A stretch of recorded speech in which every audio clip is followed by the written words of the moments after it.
Welcome in today. Today we have Matt Domyancic. Was that close? Well, that was it. You got it. Yeah. Nailed it. All right. I was practicing all day today. I was trying to get it good. All right. So Matt is a medically retired police officer that worked patrol, peer support, SWAT, and full-time police academy instructor. Matt volunteers as a chaplain, peer support for a police agency in Los Angeles.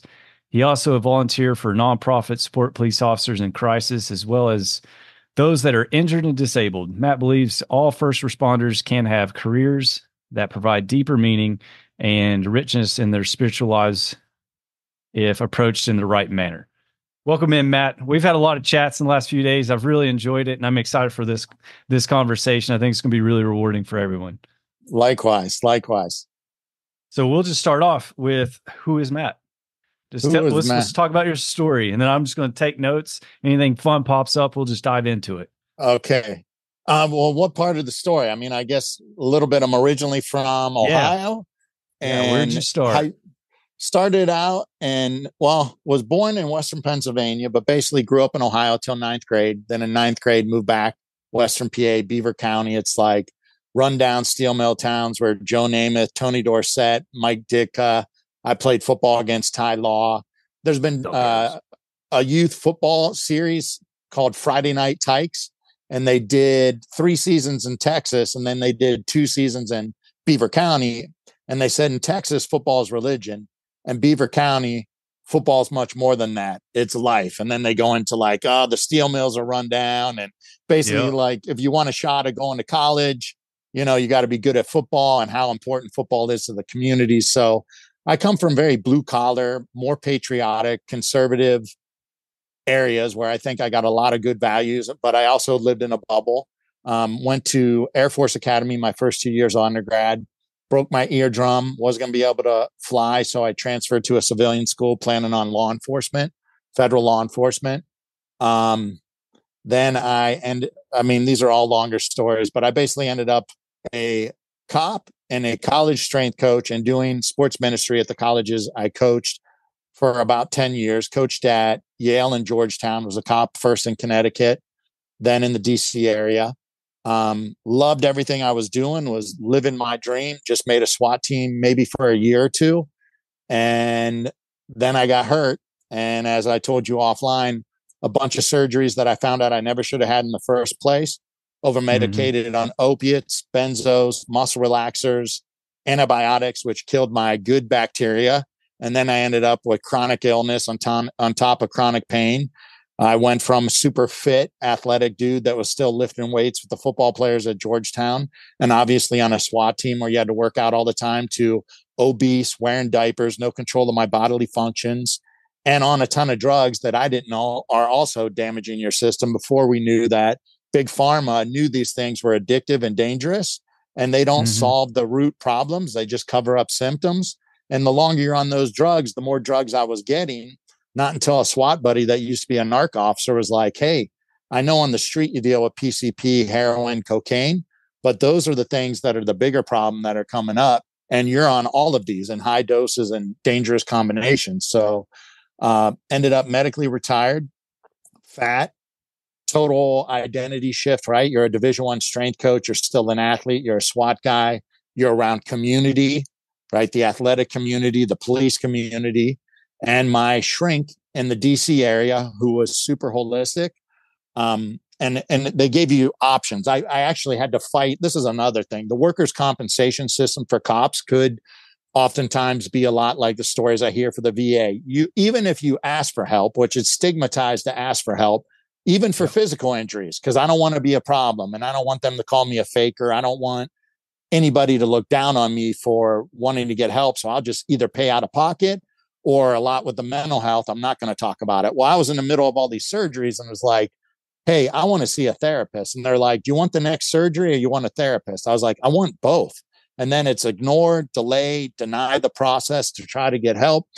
But I got a psychiatrist, and they usually just give more meds. But I had a psychiatrist in DC that had yoga, integrated meditation, had a nutritionist, tied in nutrition and mental health. This is even over 15 years ago on the East Coast.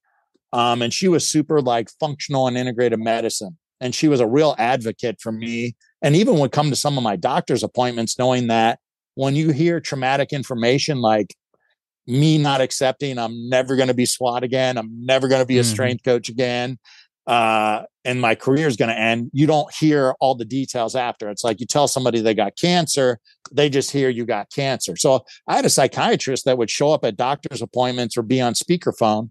And she called me in on a Saturday once they cleared my medical retirement, which that's walking on eggshells too.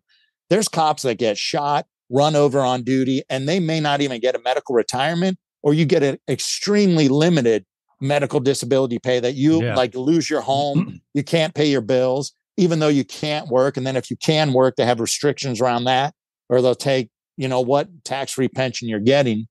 But this psychiatrist called me in on a Saturday and she said, "Hey, Matt, I think you need to move to Los Angeles. I know you got some Air Force Academy football buddies there."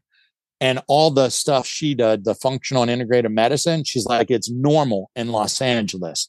And she and another functional doctor, Dr. Sam Pappas, I think was his name, and she was Dr. Colleen Blanchfield. So if you're in DC, those two doctors are amazing. They were like, your hormones are all jacked. And this was before TRT was popular, but sleep, chronic stress, chronic pain, high cortisol shuts off your testosterone. Opiates shut off your testosterone. Like they even if they know that now, they're not helping people with that when those things are going on. The insomnia is going to lower your testosterone. So stress, anxiety, pain keeping you up is going to lower your testosterone growth hormone. She said, "I want you to move to Los Angeles, Matt, get a place by the beach and focus on healing and get some functional and integrative doctors, because you need to get off all the medications. You need somebody to help you with hormone replacement, and don't hang around cops, vets, or athletes for a couple years," was her instructions. Because she's like, you are not letting go. Like, you don't want to put down the sword. You don't want to put down the guns. It's great that you've had this determination, but you've now had 6 different surgeons say, you're never going to be better. Like, we can't fix you. You can't be a cop. And it's really hard, even though I had my faith life and ministry and coaching, which is separate from police work. All of that warrior archetype, if you ever heard the word archetype, that's all part of the warrior archetype. That's my primary archetype for the majority of the first half of my life. Like, I want to get after it, do good, serve others, and, grind. And now she's telling me to get a place by the beach in LA where it's going to be more liberal with worse traffic and high cost of living like DC. I was like, and I'm kind of a hillbilly. Yeah. I was like, I want to move to the mountains. And she's like, now's not the time for you to be a recluse. So I moved to LA. Oh, you got a question? Go ahead. I do. It sounds like it was not just the death of your career, but the death of your identity. Because I know that I experienced that a little bit when I got out of UD. It wasn't the end of just a job. It was the end of like everything that I loved, everything I wanted to do. It's like, I don't know. It's a tough transition to go through. It is. And I would say here's a difference too. And when I'm working with people now, I went into all this already a strict eater, working out since 6th grade really hard, eating strict since 7th grade, meditating since high school, journaling since middle school and high school. And I've never been scared to ask for help, because my dad always got me mentors for different, hired a former pro baseball player to be a pitching instructor when I was a little kid in Ohio. Had me in middle school lifting with the high school team. Always had people, if you want to get good at something, look for mentors. So for me, asking for mental health help, not an issue. And I was already in something called spiritual direction, because there's different aspects of my spiritual life that shifted and grew over time, even before this, where I was seeing priests who were also therapists or psychologists for 10 or 15 years before that. So I go into this dark period, the loss of all this identity, as somebody that already and still is eating clean, working out, meditating, journaling. I didn't own a TV for 13 years. I had a mattress on the floor, a bookshelf, a desk, and candles. I came home from my shift or coaching and meditated, journaled, did different types of contemplative prayer for like 3 hours a night. I took a half to a full day once a week, even as a full-time cop and coach. I'd either go to a monastery or a Civil War battlefield and spend a half or a full day in complete silence every week, on top of the 2 to 3 hours a day. I'm doing things right. I have healthy mentors. I have professionals helping me, and I still struggled, and it sucked, and it was hard. Yeah. And I was, hurting and in a dark place. And a lot of people don't have those tools or those people, or as we talked about, I had that influence of my dad from a young age. So what about all the first responders and vets that go into this identity shift or transition without not even awareness of what's going on? Yeah. I had none of those tools. Yeah. Yeah. And I speak for myself. I didn't have the father, which I hope we can talk more about, like how awesome his example was and how supportive he was, as well as he gave you those tools for the challenging situations. Like I got some tools from my family, my parents, but not to that level. I was never aware of the mental process. I never was able to work through mental things. It was more just suppress, move on, like push it down, keep grinding. But yeah, I was going to say you had a lot of positive coping mechanisms. And where did you get those from? I think we just touched on it briefly, but I was hoping you talk more about your dad. Okay.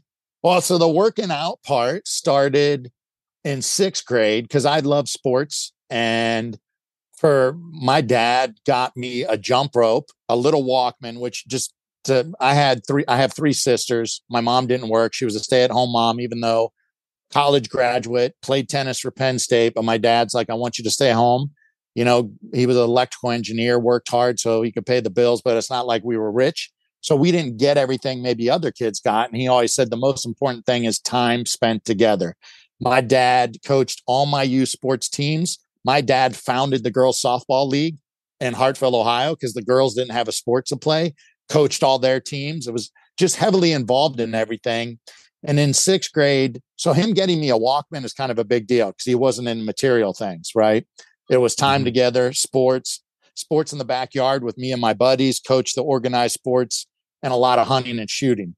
I get a Walkman. He gets me 2 Jody tapes. He gets me Force Recon and Airborne Rangers. He gets me Everlast ankle weights. And so I started doing probably I must have been Rocky back then. So jump rope, right, run around the neighborhood with the ankle weights, with the Jodies playing. And I had a switchblade that some cousin got off a dead Korean guy in the Korean War. I put that in my the ankle weights. I was like, just in case the teenagers get me.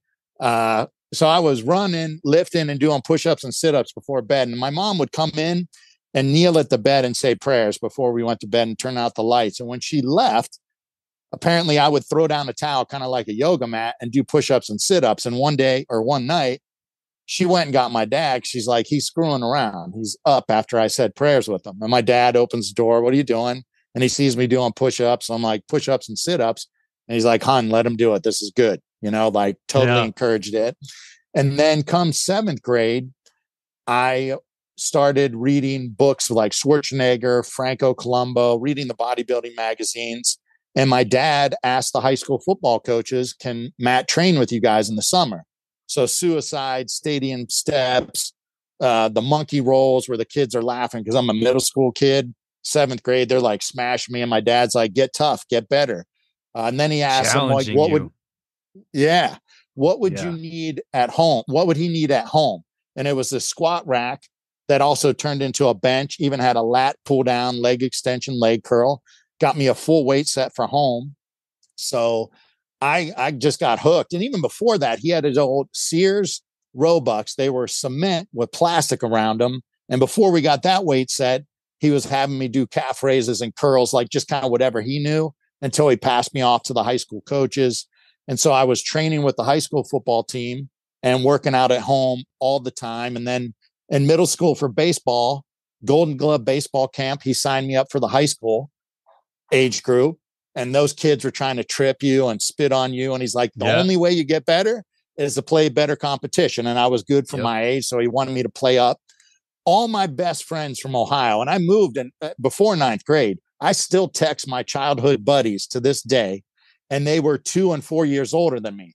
So even playing in the yard, I was the smallest kid. And so when I played organized sports with kids my own age, like I did great. And my older buddies, and my older buddies from the neighborhood came and watched me all the way through high school. So even when I moved to Pittsburgh, they would come and watch me. And my dad did other things to try to toughen me up, like he signed me up for judo. I think I was like 6 years old. I remember because he sparred with the instructor and I was too scared. So I pieced out. I didn't want to do it. I wish I would have come. Can you imagine if I would have stuck with judo? And then he tried to get me in wrestling. I played football, baseball, basketball, soccer. And at one point I had to stop the soccer because it interfered with football. But he tried to get me in wrestling in 5th grade. He dropped me off at wrestling camp and said, get tough, and then tried to encourage me to wrestle. But I stuck with basketball. And then in high school, we didn't have wrestling in Pittsburgh. He found somebody and was going to have me wrestle independent without even a coach. But I mean, he was trying to make me tougher in so many ways, and also just had high expectations. Like, to those who've been given much is expected. You know, that comes from scripture. And he was, he is a very devout Catholic, went to Catholic elementary school, and he remembered all these things the nuns said, even though he hated the nuns because they hit your hands. Knuckles. And they were hard ass. Yeah. And he even punched a nun. One story, he was a little kid and he wasn't supposed to be getting a drink, and the nun pushed his face into the water fountain. My dad is just such an interesting guy. He grew up with an alcoholic father that wasn't there for him. And so when I would be like, Dad, why are you doing everything? Like, sometimes it'd be like, you're around all the time. He's like, I want to give you what I didn't get from my father. So he pushed me in sports. He demanded a lot in school. Like, I got invited to math contest and Power of the Pen, were essay contests on Saturdays in elementary school.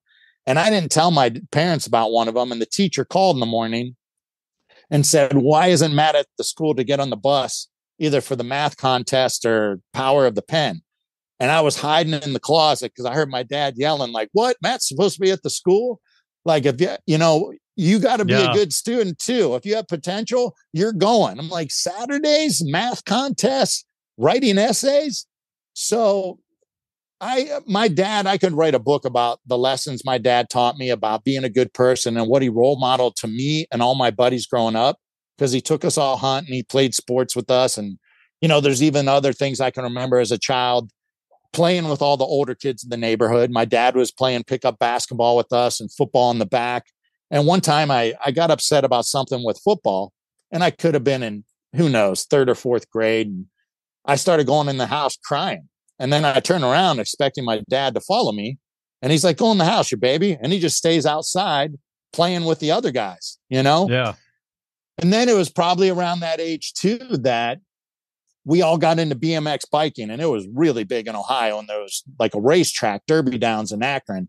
All my buddies got Diamondback, which were racing bikes. Well, I had already gotten a Schwinn Predator Freeform X, which is freestyle for doing tricks.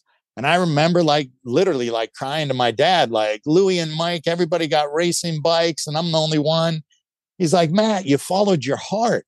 You got what you wanted. And that's what's cool, not getting what everybody else gets. So even as a little kid, I was getting like, screw following the crowd. Do what you love. Do what you're passionate about, and don't worry about what other people think. So, I mean, I could talk for 2 hours alone about my dad, but I think that's a pretty good foundation to where go ahead. How did that transfer into the adulthood? Because then you made it to Air Force, right? D1 to play football. Like, so all of these challenges led you down to the path, and now you're going to play collegiate football. Yeah. Like, that's awesome. And then I wanted to get into like that discipline mindset, like talk a bit about that, like to be good. Like I'm trying to think, sorry, that's one of those moments. Discipline, like what benefits do you find in life by having that discipline mindset, being able to tell yourself this is what we're going to do and this is how we're going to do it, and then actually executing that? So doing the basics in life with discipline, consistency, and passion, along with having goals, is, I think, is the foundation of success for life for those who want to excel. So the whole Air Force Academy thing, during my high school senior party, my mom had found something from elementary school where it said, what will you be doing when you're 23 years old? And it had a little cartoon of me with a jet, and it said, I'll be flying jets and playing football at the Air Force Academy. What kid in elementary school knows anything about Air Force Academy other than my dad's telling me, hey, if you want to really play big time football, but also get a good education and serve your country, it's going to be Air Force Academy, West Point, or Annapolis. And then he talked to me about the Ivy Leagues. And like, I would have not known anything about this stuff, but my dad's pumping me. These are what your goals should be. So even as a little kid, I hadn't remembered that I had said that I'll probably be playing football and flying jets at the Air Force Academy when I get older. And my dad sets me up with the jump rope, the ankle weights, then train with the high school football team. Then I just get the bug bit, and I wanted to do everything to get better. I read books on the ninja mindset from Paladin Press. You're a little younger than me, so you probably don't remember, but Soldier of Fortune had a book company called Paladin Press, and me and my Ohio buddies bought it. We learned how to make smoke bombs with sugar and saltpeter. We made pipe bombs, but you also could get these books on the ninja mindset where it taught you how to do breath work and meditation with candles. So I was already dabbling in anything to try to make myself better for football, in high school. And if you develop those lifestyles, those habits, those anchors, I call them, when the storm hits, that will help you get through versus wait until the first responder or veteran has PTSD, suicidal ideation, an addiction, or their second divorce. And then it's hard to ask for help. If you ask for help, you may get denied, or it's going to be stigmatized. It might hurt your career. And then it's hard as hell to implement those things when shit has already hit the fan. It's like waiting until you're 300 pounds out of shape and trying to get back in shape. Or it's like waiting until you have a mouthful of cavities. And then we say, hey, there's a dentist with a really bad reputation who won't even give you Novocaine, and we'll send you to him to yank out all those black cavities versus, can we teach you brushing and flossing and getting regular checkups so we catch a cavity before it's too bad and we can repair it? I mean, I think the mental health, which is tied into physical health and spiritual health and emotional health, like they're all synergistic. There's no way to separate them. So having more discipline in your physical fitness, movement, and nutrition scientifically, but even just experientially, emotionally, is going to help you have better health all around and more self-confidence and more self-worth. I agree completely. So from Air Force Academy, where'd you go after that? So broke my eardrum boxing freshman year. They put all the football players in the same gym class because a lot of those cadets are, little perfect SAT kind of all academic dorks. I'm sure you know about ring knockers. They're cute. Yeah. So they put all the football players in boxing class, which that's the first time I got to have respect for full contact sports outside of football. Devastatingly exhausting to box, even as a D1 football player. And to get punched in the face is a psychological shock. Like violence with punching or jujitsu is way different. And that ties in to cops are not prepared for the violence in the street because they're not getting punched and tackled in the academy. But I get a hook from another linebacker and a compressed air with the glove and the headgear, broke my eardrum. I've had tinnitus since then and hearing loss, and I couldn't Valsalva. And so I didn't think I'd be pilot qualified. And I talked to the coaches at West Point and Annapolis, like, hey, I went to Air Force first because back then they were top 25. I fell in love with Colorado on the trip. And on the trip, they made it seem like Air Force didn't have the same regimented discipline as bad as West Point or Annapolis. They shielded you from a lot of the hazing. It's like, wait, this is just as bad as they told us, a higher academic load than West Point and Annapolis. So it still was not like anything easier. But West Point and Annapolis weren't as good at football, and I was an idiot 17-year-old. But you go to Annapolis, you can be in the Marines, you can be a pilot. There's a lot of options. You go to West Point, there's so many options in the Army. So I started talking to the coaches. They said, yeah, we'd still be able to get you in. And I only confided in a couple other cadets, but one of them said, hey, Matt, like we're in our sophomore year. If you switch, you go back to boot camp and you start all over. I'm like, what? There's no way in hell I'm going from my junior year at Air Force Academy to boot camp and then a whole freshman year again, which is like boot camp and school. So back then you couldn't go Division 1A to Division 1A without sitting out. Now these kids can transfer colleges and play. And my dad's really strict on education. And he was so disappointed that I was leaving Air Force Academy. And so I was like, where would I go where you'd be happy? And he's like, Harvard wanted you, Cornell wanted you, Columbia wanted you, Colgate wanted you. And I ended up taking football visits to Harvard, Cornell, and Colgate. I didn't like any of them. A lot of rich kids and you grow up so much in military school because boot camp, freshman year, I was the last class to do SEER school. You do that stuff and then you hang out with regular college kids. You're like, especially rich college kids that have had silver Yeah. spoon. It's Never like, been humbled. dang, yeah. Like your whole freshman year, no phone, no TV. I mean, it's like, it was good for us. And they shaved my mullet off. I went into boot camp with a mullet, wearing a Hank Jr. shirt on the bus. Again, not too smart. But I didn't like any of the schools, but Colgate was beautiful nature. Not the same as Air Force Academy, but I'm a nature guy. 13 guys were from the Pittsburgh area and a guy that I played high school against.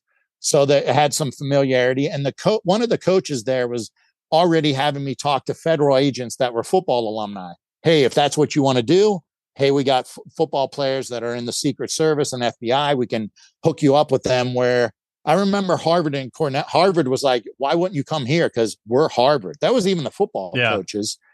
And the kids at Harvard, the football players were doing drugs. And I was like, dude, we get tested at Air Force. And they're like, well, if you don't want weed, you want some pills.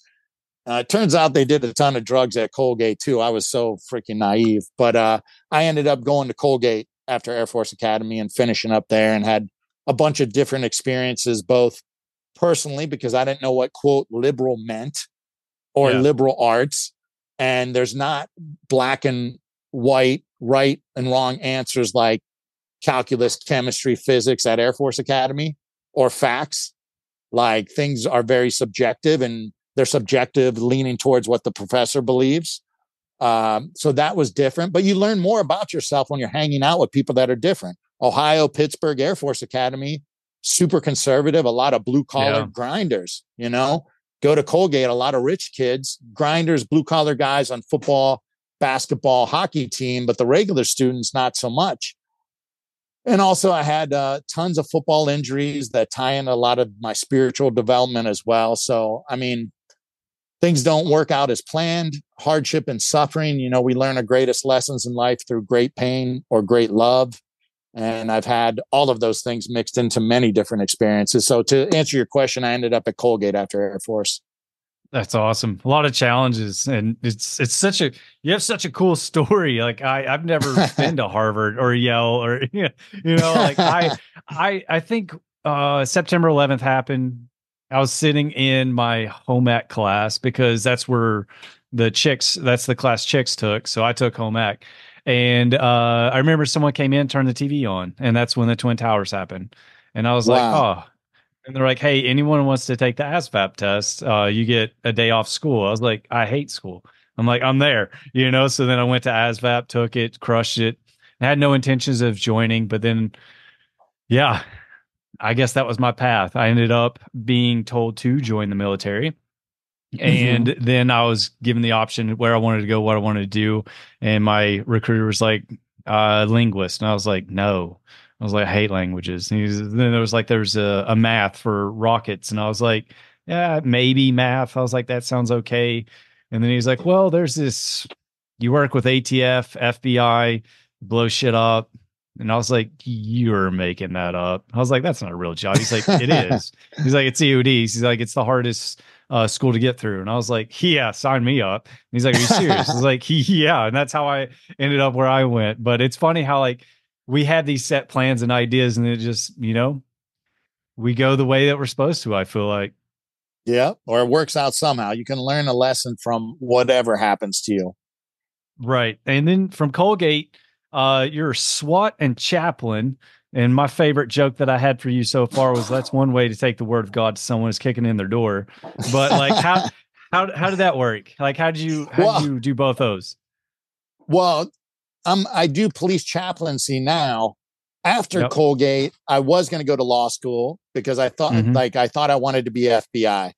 And back then they said linguists, accountants, and lawyers, especially if you're a white male, that's the track you got to go. So my dad and other people are like, go to law school. But I met a retired Coast Guard officer and federal agent who retired near Colgate and was auditing classes. And he was also a lawyer. And he's like, dude, if you don't want to be a lawyer and you're just going to get in the FBI, you're going to be miserable like you are with some of these kids here at Colgate. He's like, the next big thing is forensic science. And this is long before CSI TV shows in the 90s. So there was only two schools, John Jay in New York City, which again, I didn't want to go to the big city like New York City, just like when I visited Harvard. Boston was way too overwhelming. And University of New Haven's where Dr. Henry C. Lee was, and he was and may still be the world's most renowned forensic scientist. John Benet Ramsey, O.J. Simpson trial, all those types of cases were going on back then, and we got to learn about them. So I was like, okay, let me do this forensics thing. I did the forensic thing. Longer story short, that's how I ended up coaching at Yale, which was right next door.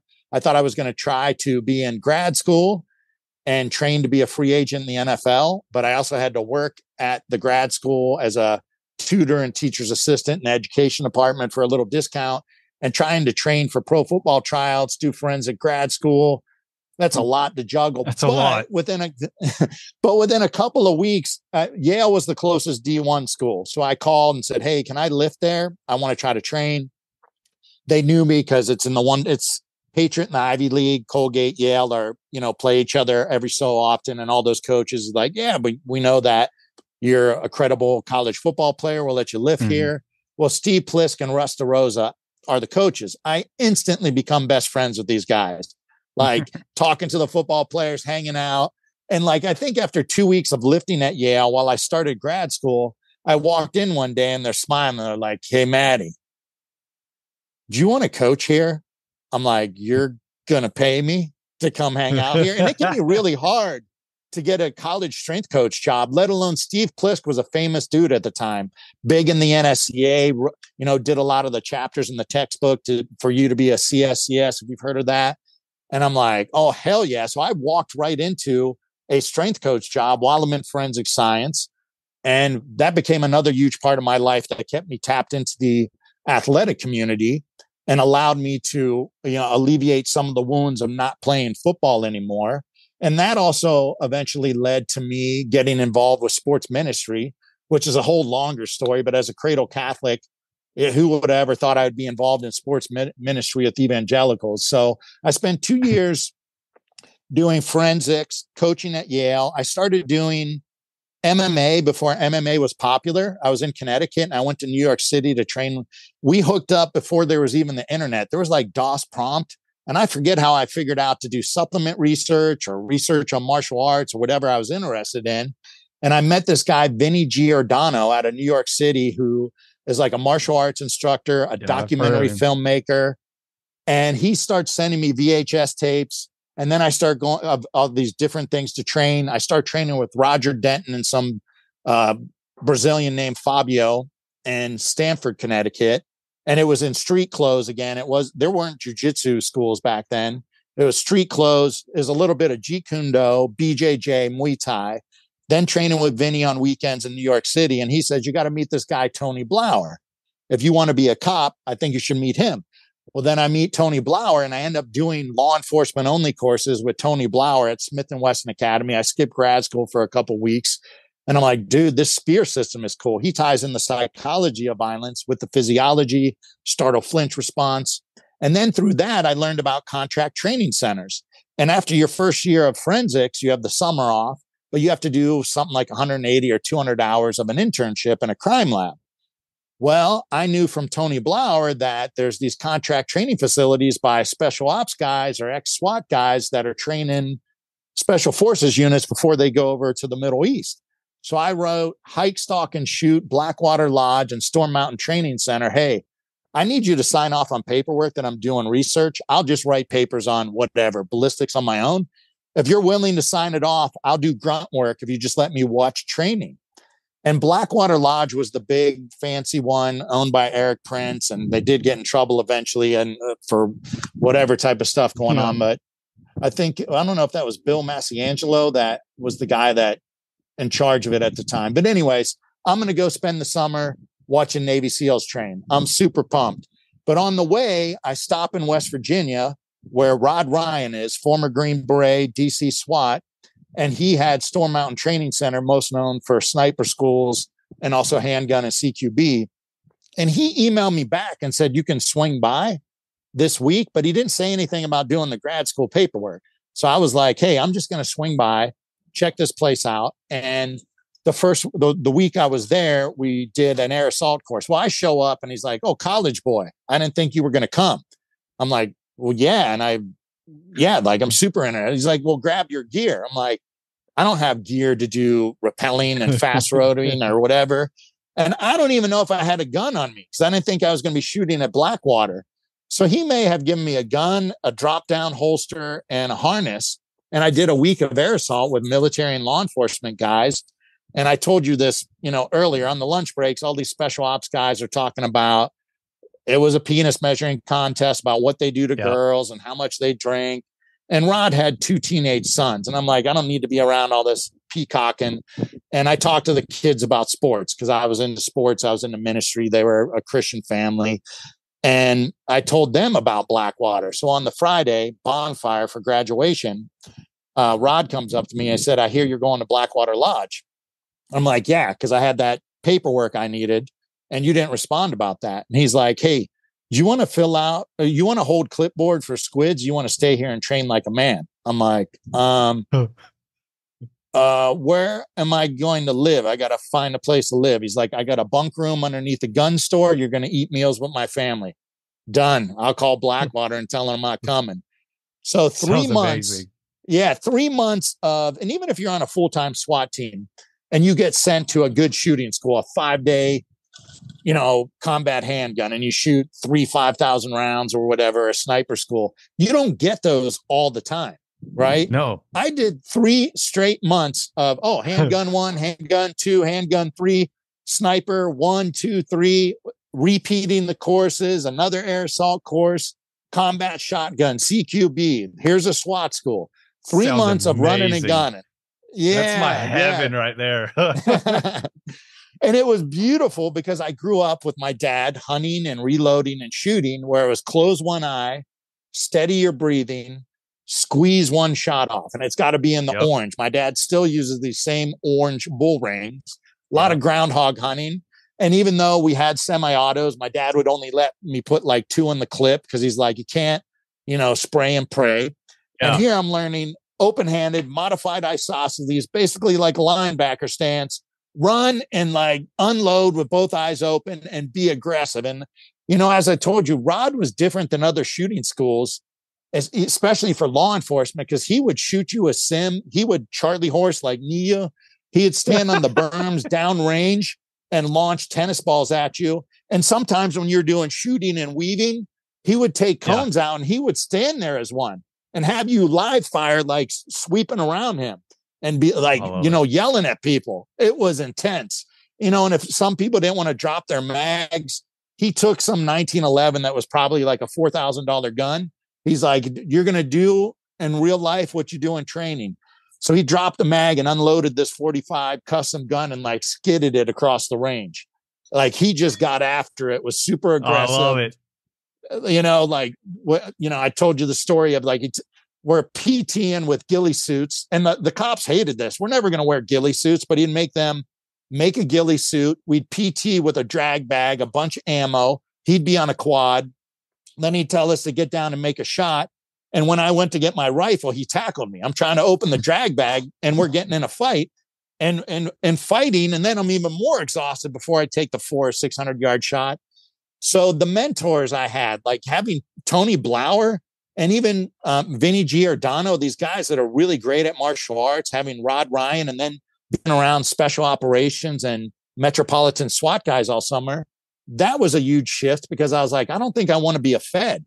And the Feds that came through Storm Mountain weren't the aggressive blue collar guys. It was the enlisted special ops and these, big city cops.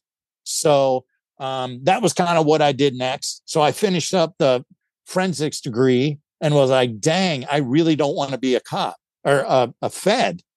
And I had applications into a number of agencies and I got hired by the Border Patrol, but you got to tell them in 24 hours. And it was tempting because when I interviewed for Border Patrol, these 2 guys were like, "You got BORTAC written on your forehead." And I'm like, "What's that?" And then they tell me BORTAC is the Border Patrol SWAT team that goes below the border and gets after it with the cartels. Yep. Yeah. So, the Tony Blauer, the Storm Mountain, the football, all that, made me tempted to want to Oh, sorry. Somebody called her and it interrupted you. I was like, what the heck? Nope. I'm okay. On her iPad. But I was tempted to do border patrol. But long story short, I took a job as a carpenter framing houses because I was also had shifted spiritually. And it was like, I want to do the right thing. And I want to be committed to whatever job I take. And now I know I don't want to be federal. And I did a lot of discerning. And one of my Colgate buddies was working in Greenwich as a finance guy, making big money. He's like, dude, I know you want to be like Jesus, but like working for $10 an hour with convicts framing houses when you got a Colgate degree and a master's, like you're taking this to the extreme. Yeah. So he got me a job in corporate America right above New York City doing finance. And I could have made a ton of money, but I was miserable. And through that process, I was still discerning like, hey, I may want to be a priest. I may want to be a psychologist. And I did want to do law enforcement. If I could be a street cop, what better way to study theology, spirituality, and psychology? Grew up with great parents and a great community with great friends that I'm still friends with to this day. Get to go to Air Force Colgate, having the ability to go to grad school. I don't know anything about addiction and violence and trauma and any of that stuff. And I had friends that I'm still best friends with that are now psychologists and theologians, where they had a pretty good childhood, but later we can all look back and see that most families have dysfunction. But it's like grad school, PhD, or just grad school, then hang a shingle. So they don't have a ton of life experience. Whether that's a preacher that just did a master's of divinity and or a PhD in theology, or a therapist as a master's and or PsyD PhD. They don't have a lot of life experience. And we learn more from life experience than we do books. And I'm saying that as a guy with 3 master's degrees.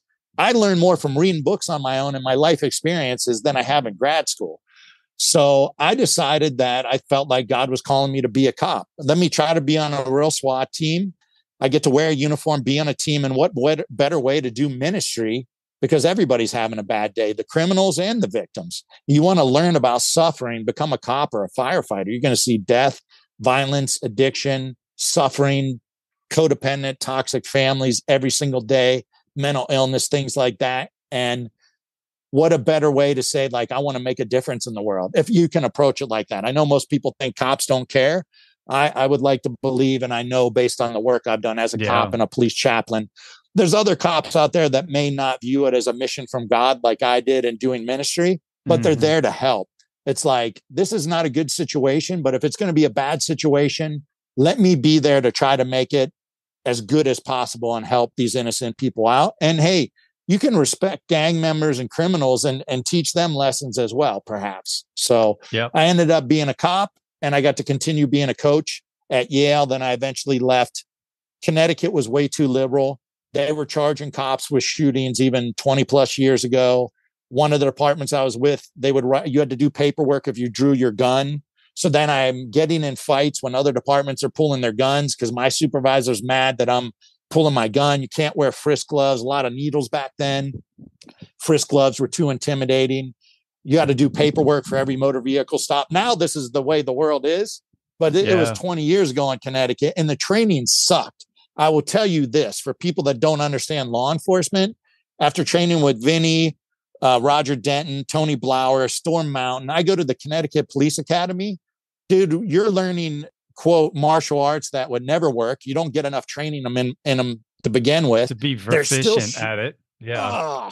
They're still shooting Weaver. And the driver training was a 1980 LTD with an ex-race car driver smoking a cigarette with a brake pedal on his side and just making the car like, I lost you there for a second. Yeah. Where did I lose you? The brake.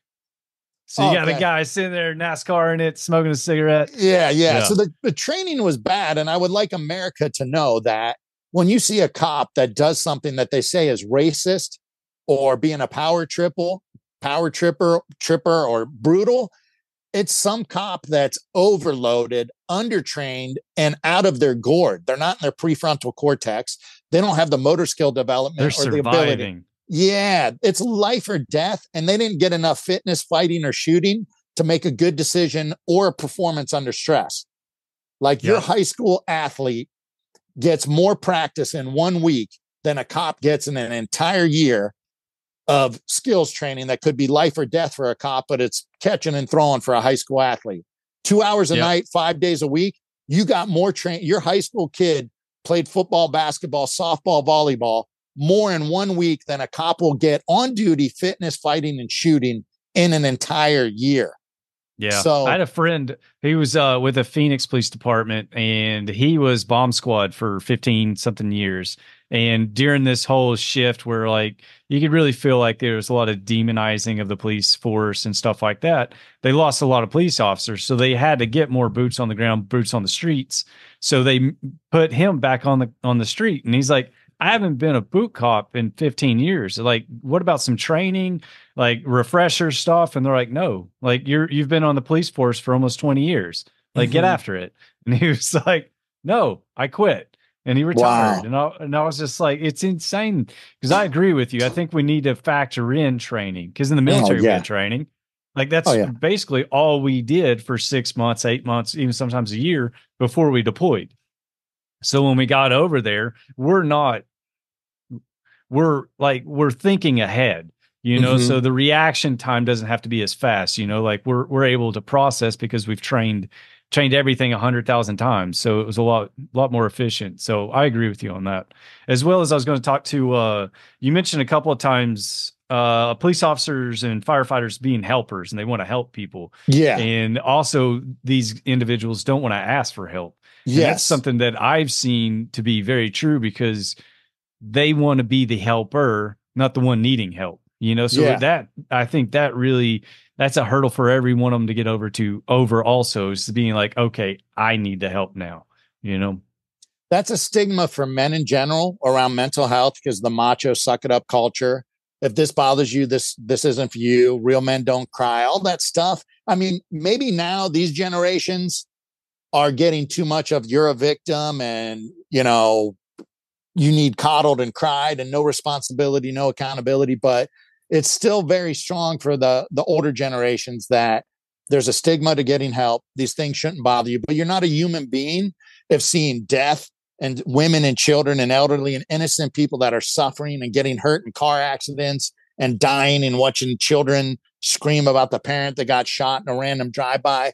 If that doesn't break your heart on some level, I mean, it's happening unconsciously. That's the reality. You go to war, you're a first responder. Unconsciously, this stuff is wounding you because seeing suffering of humanity, unless you're a sociopath, is going to bother us to varying degrees. Then if you have adverse childhood experiences, it's unconsciously scratching on those wounds. And what do we say? Drink a couple beers, go bang a chick, buy a Harley, drive fast, more tobacco, more caffeine, work more overtime, buy more toys. And you can do too much CrossFit and jujitsu and cover up emotional reactivity. And I'm not saying run around and cry, but just acknowledge at some point, whether it's with clergy, a therapist, journaling, or some kind of mentor, or even to yourself every once in a while, like, dude, that stuff I saw today sucked. That broke my heart. That was sad. Something you said there, I didn't mean to cut you off. Clergy, someone who is competent in those areas, specialties. Because I remember when I was having like relationship issues back in the day, and like they'd be like, "Oh, well, you're really aggressive," and I just assumed that that's what happened after war. I never noticed a shift.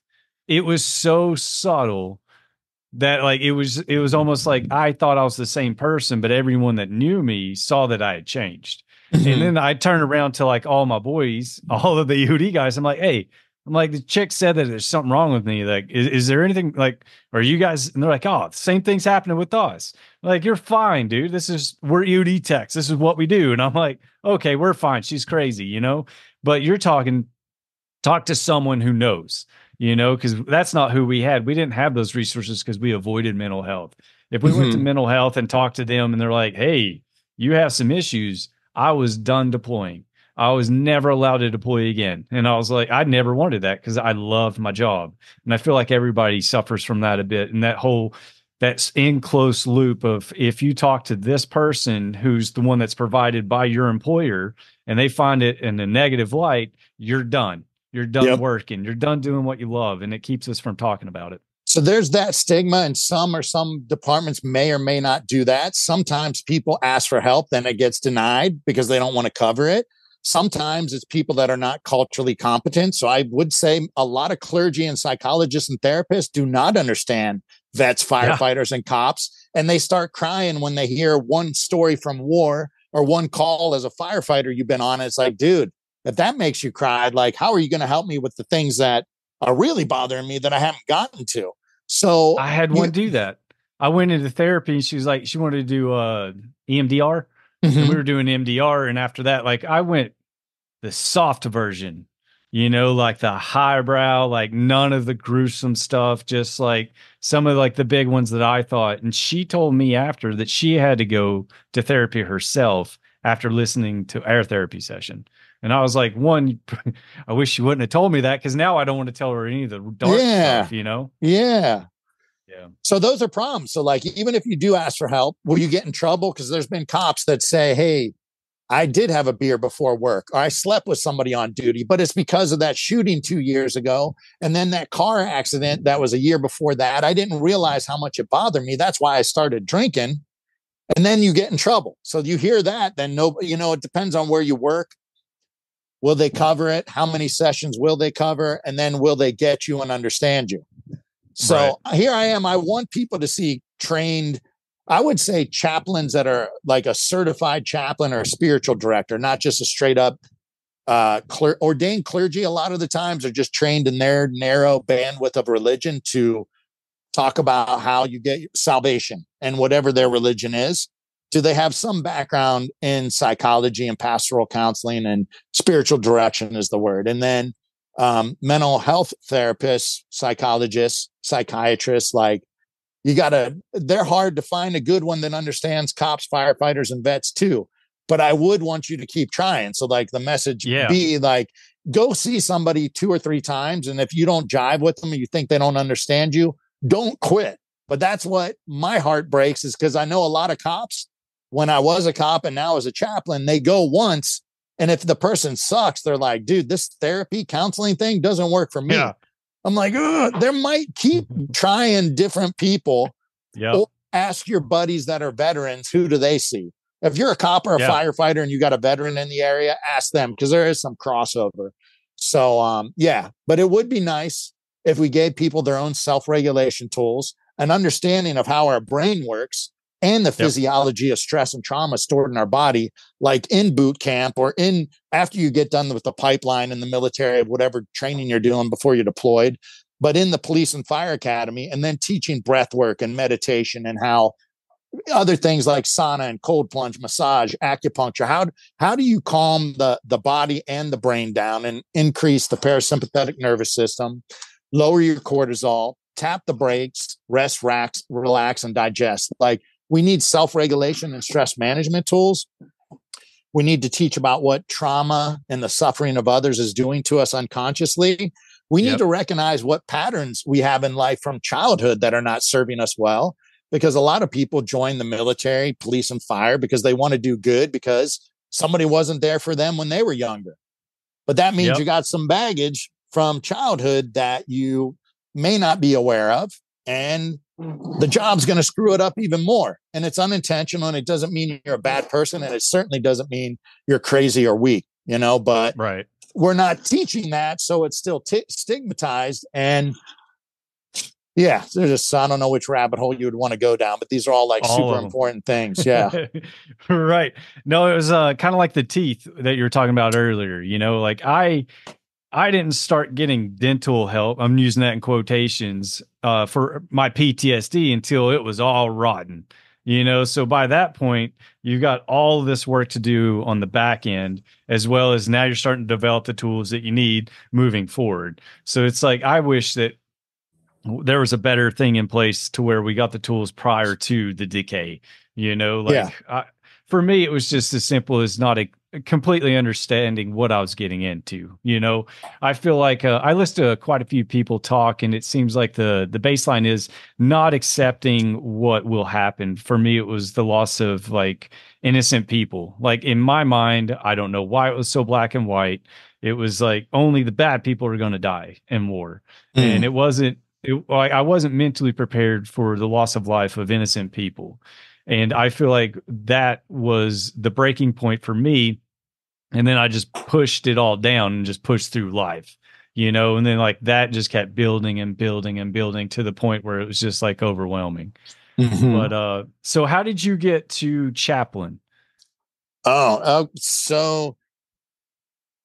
Well, faith and spirituality has always been a big part of my life. I guess maybe I'll share a little bit about that journey. I grew up cradle Catholic, meaning like everybody in Northeast Ohio and Pittsburgh that I knew was Catholic. If they weren't Catholic in Pittsburgh, they were Orthodox. But all that meant, we were told, is they didn't believe in our Pope in Rome. They had their dude in Greece or Russia or Croatia or Serbia. But like Orthodox and Catholicism, very similar. I get to Air Force Academy and boot camp. Air Force Academy has a beautiful chapel. It's gorgeous if you've ever been there. And the first week you're still on the dorms. They're teaching you how to march before we go to Jacks Valley to the boot camp and live in tents. And after dinner, times have changed because religion's bad now, right? Like even in the military. After dinner, you could go to church for a half hour every day or go get yelled at. So it's like, dude, of course I'm going to church. I did that in boot camp. Every Sunday I was at church. Well, they let so us I could get out of it. Yeah. And we did it every day. So every night after dinner, I went to mass, and the first day there was hardly anybody there. So that night in the dorms, I was like, dude, are you guys crazy? We're getting yelled at all day. They're like, Matt, we're Protestant. I'm like, what's that mean? And my roommate from Wagner, Oklahoma is like, that just means like the biggest difference is our pastors get married. And I'm like, what? That is so weird.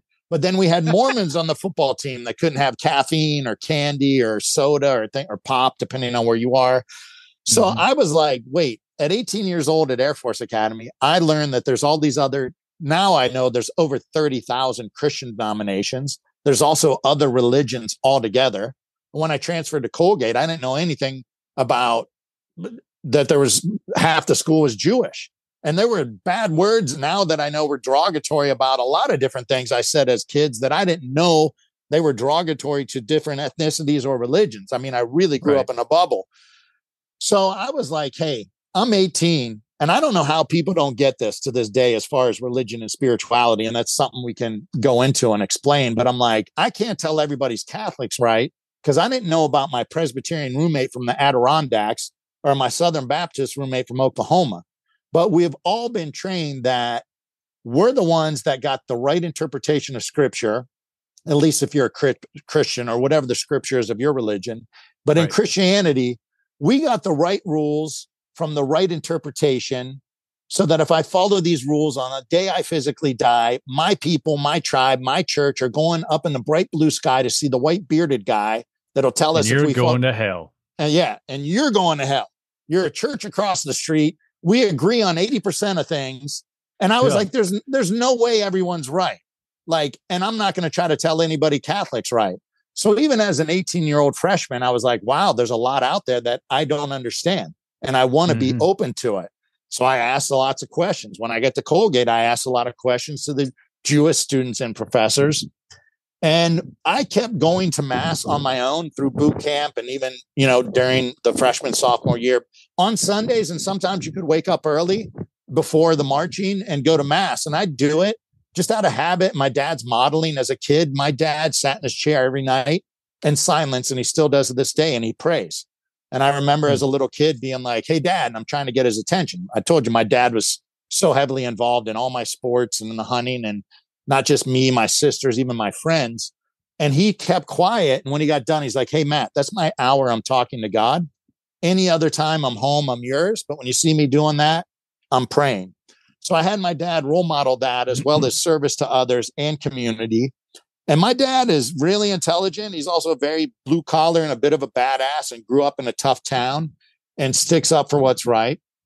So I kept going to church probably based on that role modeling. And I did have a belief, and let's try to do the right thing based on whatever, you've been given gifts, you've been given opportunities in life that are pretty special. I recognize that. And let me try to make the most of them. When I transferred to Colgate, I continued going to church and was known. Maybe some people knew I was a religious guy just because I went to church, but I tore my first year at Colgate. We went 0-11. Air Force Academy's in a bowl game before there was like 50 bowl games and everybody went. So my buddies are in a bowl game. I'm at a school that went 0-11, the worst team in Division I, AA. And it was so depressing. And I had torn my hamstring in camp, but came back, still led the team in tackles, then dislocated my shoulder the last game, didn't get surgery on it. There's deeper stories that how injuries and coaches and hardships around that. I came into spring football, tore my other hamstring. They kept testing me for steroids because I had the highest vertical, was the strongest guy on the team outside of the bench. You know, I could clean, deadlift, squat a lot, but it was because I was a psycho with discipline and consistency, but I overtrained. So I was getting hurt all the time from overtraining. Yeah. And then going into the next year, we had new coaches because most of the coaches got fired because we were 0-11. And the new coaches, the D coordinator and linebacker coach didn't like me because I played on instinct.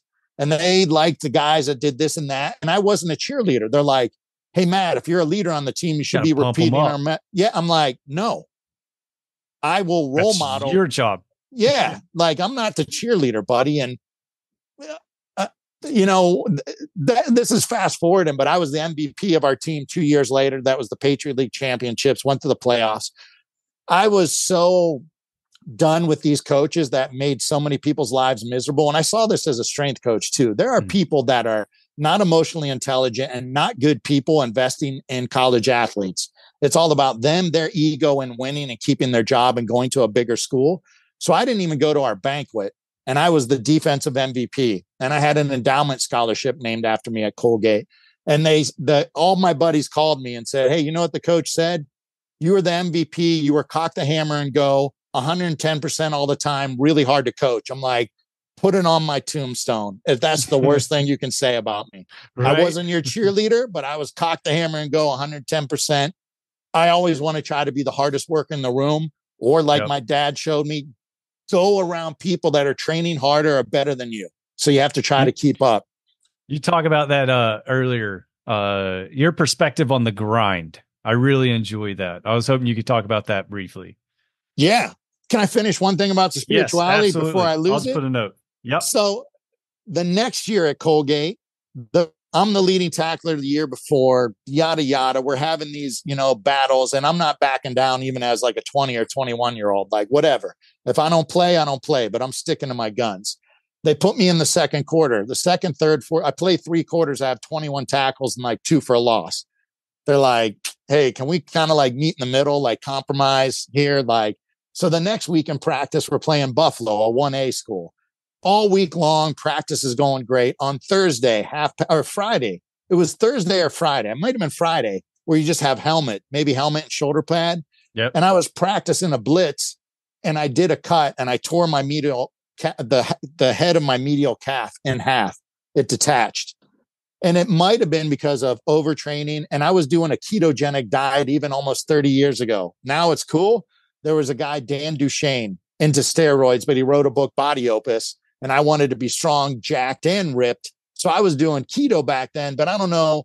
I wasn't doing keto right, and doing keto as a Division I football player, maybe not, might have been smarter to have some carbs. Tear my calf. Carbs. Yeah. So I tear my calf after a game where I have 21 tackles in 3 quarters. And now I missed the rest of the season on my senior year.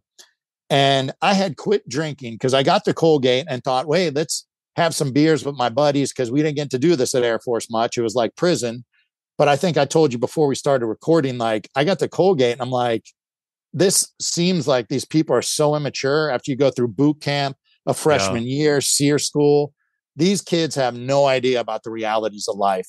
So I thought I missed out on all the partying. Like, it's actually, they seem pretty immature. So I had quit drinking to focus on football. And let me, everybody dreams. Let me try to go to the NFL. And I didn't understand the psychology of it at the time. But that year, one of my good friends on the team got popped for steroids. So he was suspended. And me and him started drinking a lot together. But I wasn't drinking to have fun.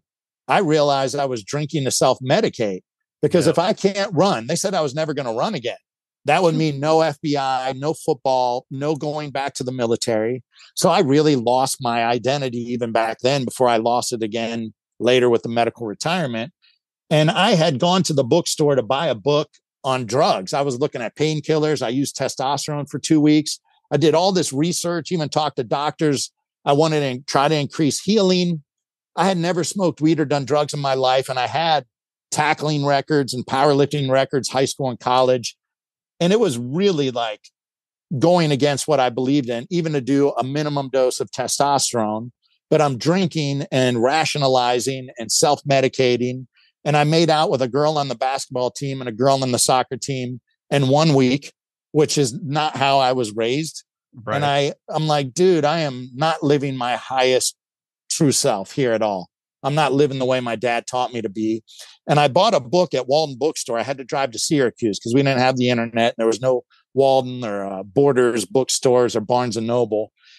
And there was a book, How to Talk to Your Angels. And it was like some new age spirituality thing. I bought that book, and in there it said something like, there's going to be hardships and pain and struggles in your life, and they have a lesson to teach you. But to learn that lesson at some point, you take control of what you can, but everything else, you just fall to your knees, put your hands in the air and surrender it to God. Because there's some things in life that are going to be tragic or crisis that are out of your control that you can't resolve on your own. And here I am like, okay, I'm making out with girls. I'm drinking. I'm using testosterone. That's what I'm doing. I'm doing the self-medicating. I'm doing the numbing. I'm doing the distractions from dealing with the reality of the situation here. So I read that, and God spoke to me, not in a voice. I don't know how to describe it because it's not like the movies. Yeah. And I was like, dude, this is what's going on. And I don't know what it's like to really give your life to God, but I want to figure it out. And so they're deeper stories, but I met with a hardcore Catholic professor that was known at Colgate. I think he's still teaching, Professor Kranak, probably in his 80s. I went to him. I went to a Jewish professor. I went to Professor Hayes, who was an evangelical professor, and they were known because it was a more liberal campus, and these were religious guys, and they're, some people don't like them. I'm like, what's it mean to give your life to God? What does the word faith mean to you? How has God worked in your life? I went to my football equipment manager, who ended up being my Taekwondo instructor, the first martial arts I did. And he was a devout Catholic, lived in a log cabin, I still hunt with him, by the way. And then I started going back to Walden Books and buying books from all the different Christian denominations, Buddhism, Judaism, reading books and talking to people, and then started going for 10 years to church 2 or 3 times a weekend. Even when I was a full-time cop, full-time coach and doing ministry, I'd always go to Catholic mass. Then I'd go to a couple Protestant services, or if somebody from another religion invited me, I would go. And I'm like trying to find out, is somebody really right? And only one group is going to heaven, right? Because then I have to go and then try to convert everybody I love. And you know what? There are jerks and assholes in every one of these groups. Yeah. And there's beautiful people in every one of these groups. And by the way, a lot of first responders and veterans are people that were raised religious and usually a Christian denomination, but that childhood religion did not prepare them for war or for the streets. And those simple-minded answers don't work. It's toxic theology, and they were either traumatized or turned off by hypocritical Christians not walking the talk. So now they want nothing to do with God or organized religion. So I was like, in a way, are they really going to hell? Because they were trying to do the right thing, and then somebody traumatized them or turned them off. Railroaded them. Yeah. So, if I could define spirituality, and this is through studying, through my 3rd master's pastoral theology with an additional 2-year school in spiritual direction, won't go down the rabbit hole, but it's a whole lot of spirituality, the contemplative or mindfulness or mystical and meditation practices of all the world's religions, and a lot of depth and analytical psychology. But the definition I like the most is spirituality is, how are you living out the most important values in your life? So I can see how you're living your life, what your spirituality is. And if you're religious, plug in what you say you believe. And if I ask your neighbors or the barista at the coffee shop you go to every morning, hey, what's Jonathan like? That dude's a jerk. Like, he's always on his phone. He never says hi, but I see him wearing the church shirt, and I hear him quoting Bible, but he's an asshole. And, like, how's that working out? Your spirituality and religion don't mix. So how are you living out your values? And if you believe in God, plug those in. How do you relate to your community? How do you relate to humanity at large? Because we're trained to see how we're different, very dualistic, black and white. You're a different color skin. You wear the police uniform. You're a veteran. That means this. You're a Republican, Democrat. Who did you vote for? When the more you see life emotionally, psychologically, and spiritually, if you're growing, you should start seeing what you have in common with everyone, because we all share a lot of the same struggles throughout our lives. Mm-hmm. So how do you relate to your community? How do you relate to humanity? How do you relate to your higher power or your greater good? So if you don't believe in God or whatever, and you can't define God theologically, but a lot of people do want to put him or her in a box. And that's a whole other hour we could go down. Is God a he? Right. And that ties into us being in touch with both our masculine and feminine traits and values.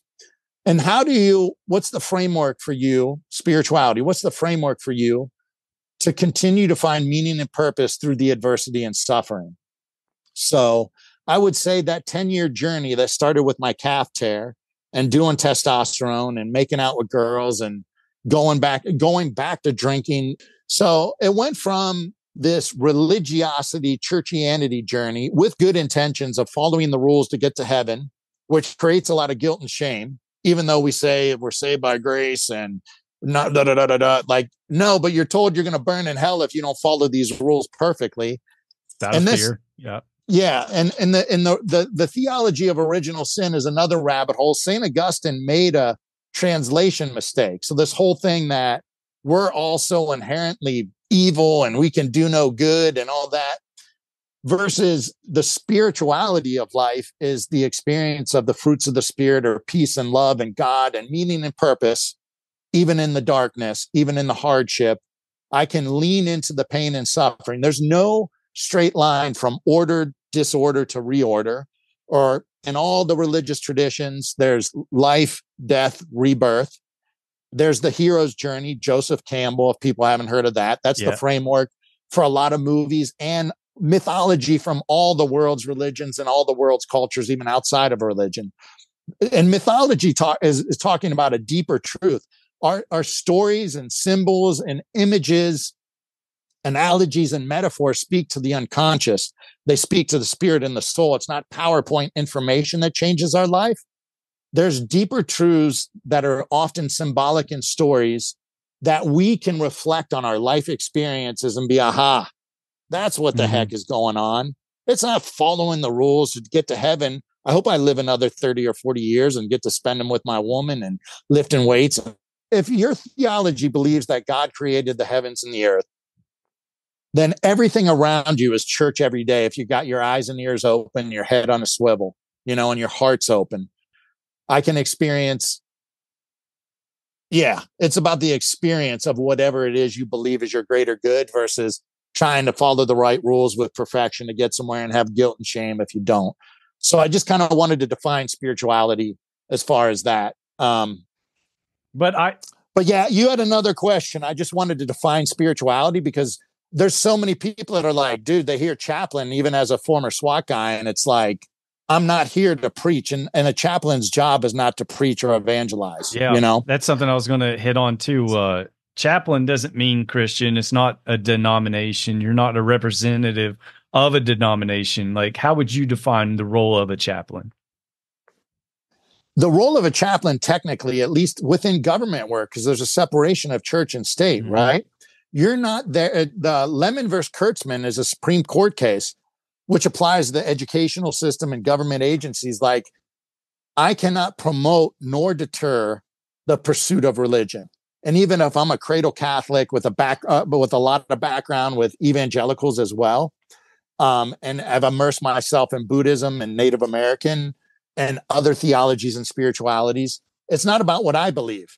It's about whatever you believe, whether you're religious or not. And it's a ministry of presence, and it's confidential, and it's holding sacred space and hopefully a safe container that you can be vulnerable, and it's confidential for you to talk about what's important to you. And for me to ask about your values, then how can I help you live out your values, whether they're religious or not, better? And then how can I help you get other resources like a mental health professional if need be, and normalize and destigmatize it, and talk about nutrition and mental health and fitness and mental health, self-regulation, the parasympathetic nervous system, our hormones. For guys, TRT, how that plays into trauma, stress, medications, whether you should or shouldn't do it. Because if you're not working out, eating right, and getting sleep, all these dudes are jumping on TRT at max doses. And it's like, it's almost as bad as taking the pharmaceuticals without addressing the root cause. If you're going through a hard time, you might need some anxiety and depression medication. but you need to be in therapy to address the root causes, and then you wean off the medication per se. Right. Dudes are jumping, so there's so many topics, but and I'm approaching wellness differently than most chaplains. I'm kind of talking about what I do, but and then it all compounds. Like if you're all these negatives, I feel like anxiety, depression, not being able to sleep, these are all your body's cues to be like, hey, there's something wrong. Like you need help, you need assistance, you need to correct something. Then you're like, oh, well, my testosterone's low. Maybe that's why. And then it's like, now you're just putting more stuff on the pile. And it's like, you've never addressed the root cause. You haven't done the root cause analysis. So I hope I answered the chaplain question. Then I kind of threw in my stuff that is different than other chaplains, because I do have a background in strength conditioning, sports psychology, nutrition, all the meditation and breath work, whether you're religious or not, and the science behind it, and the parasympathetic nervous system, and understanding heart rate variability. And all of this ties into mental health and taking better care of ourselves, and continuing to grow through the darkness and the shifts in our identity and the things that we love, and losing our community, because you're never going to be around the elite athlete or special operations or whatever military unit you were in. You're not going to be around it forever, most likely. So how do you have these transitions in life? Right. I use spirituality and religion, and I always get people that they're the same to them. And to me, I see spirituality as what's important to me. And I see religion as like an explanation of what I think is important, big overall in the world, trying to explain the bigger purpose, whereas spirituality is my purpose kind of thing. At least that's the way I've always tried to boil it down to like a real simplistic way. But you had something on your website that I thought was really cool. Your ministry vision is to spend time in the trenches with officers, provide confidential peer support, spiritual direction, and facilitate a cumulative prayer group with Way of Counsel sharing first responders and veterans in Los Angeles. The one that jumped out to me was trenches with officers. So you've done SWAT training, you're D1 sports coach, you're lifting with these police officers, and now you're a chaplain. So the chaplain is coming into the gym lifting. You're not some little buckworm. You're a presence, know? Did you find that helped build connections with people, police officers, where they felt more like you were a part of the pack, opposed to you were just, an outsider trying to be present? Yeah, totally. So I'll give you an example. It wasn't the first department. It's a department I'm still with, because that's another thing. If we get time to talk about how the chaplains or psychologists that are not culturally competent, some of the people either love me, other chaplains and psychologists, and refer people to me, or they really don't like me because I'm, quote, too much like a cop. But that's what the cops say they like. And so, one roll call or briefing, I was introduced as the chaplain. And when everybody got up, they said, "Nice to meet you, sir." And the room cleared out like there's an active shooter call. Like, "Nice to meet you, chaplain. Yeah. Peace." The next briefing, the sergeant had done Krav Maga and Muay Thai with me years ago. And he's a former pro baseball player, so he knew all about my sports background. He's like, "Hey, guys, we got a new chaplain. We used to do Krav Maga and Muay Thai together. He played college football, college strength coach, was a SWAT guy back east." And then people turned around dropping F-bombs. "Where'd you work? What'd you do?"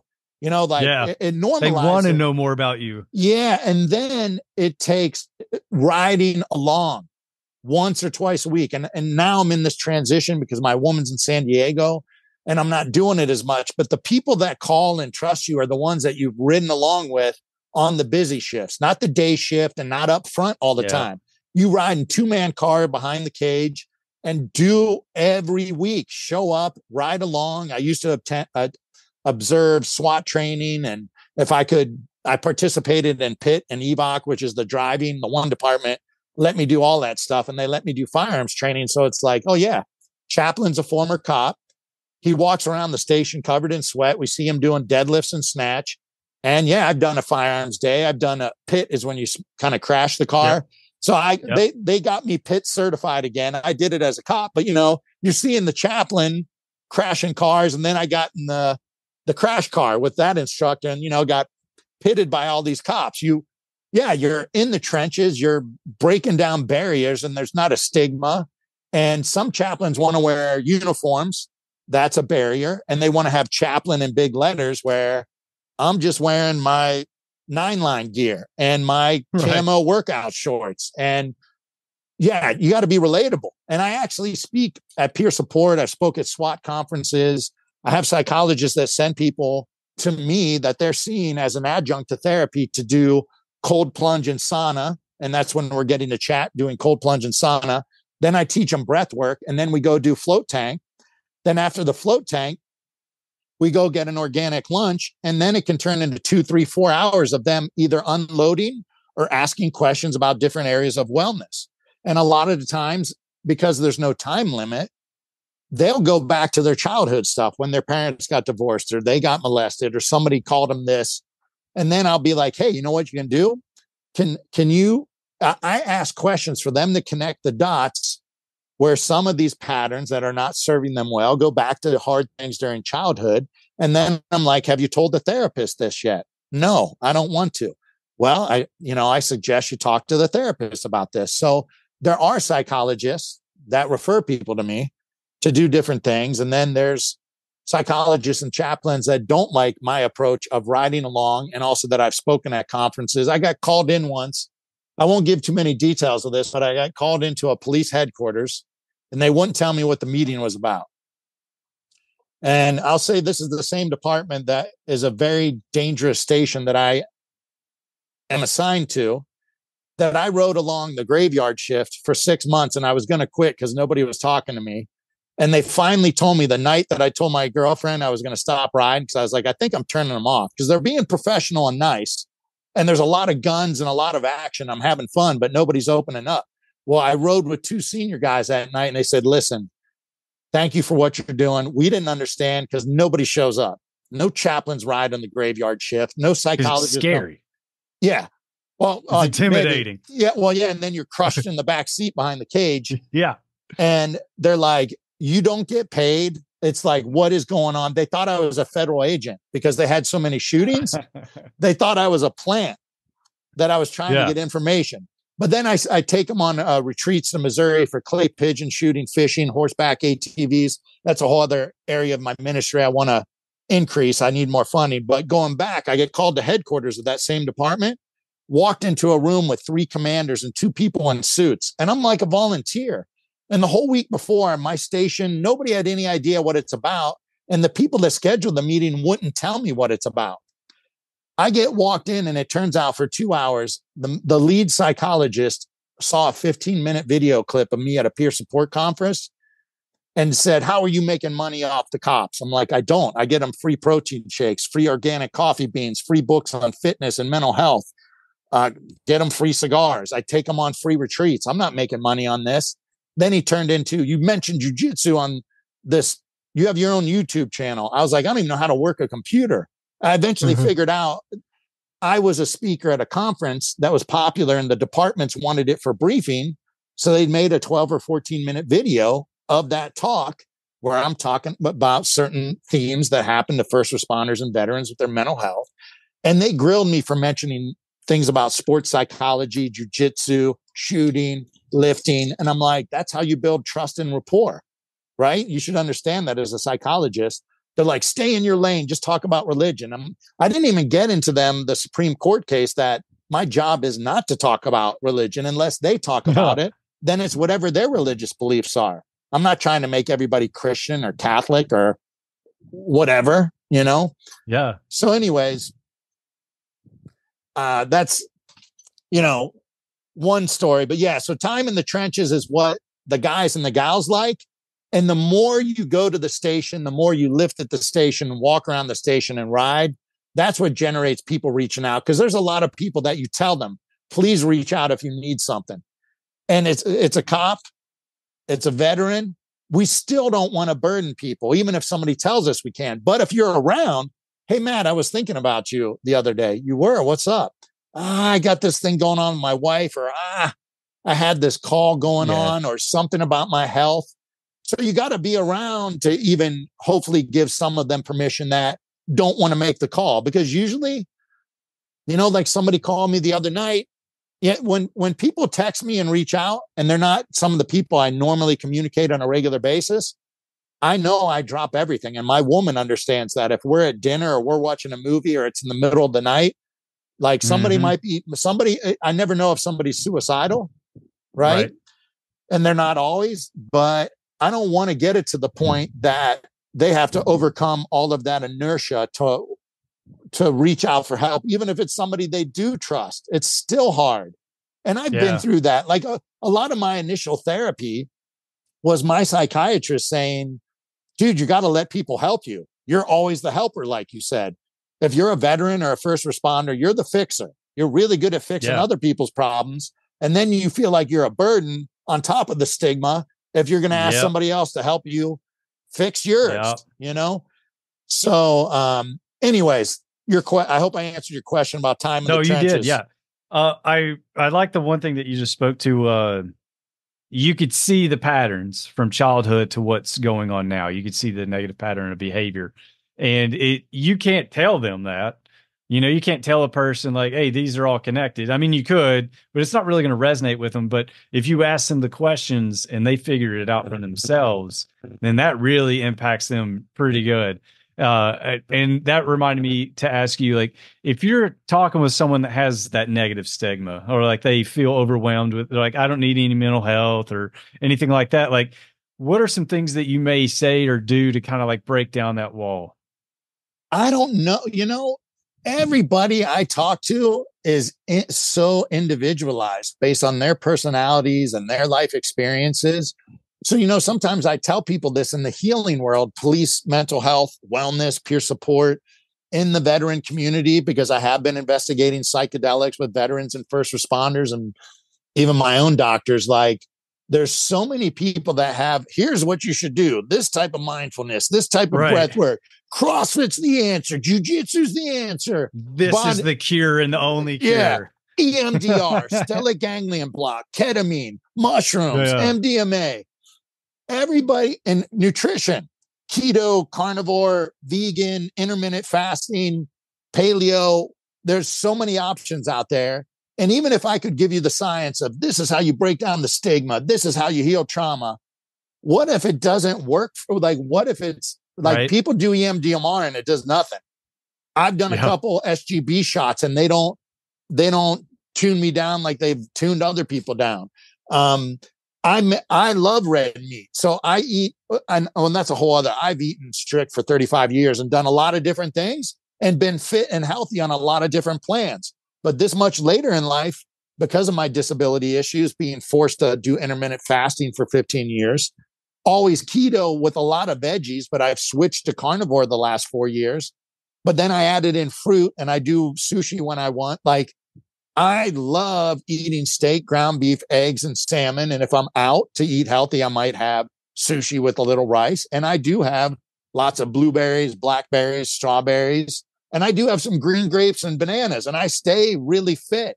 But I'm not going to tell everybody to do it because some people don't want to eat steak and ground beef every meal, every day. So that works for you.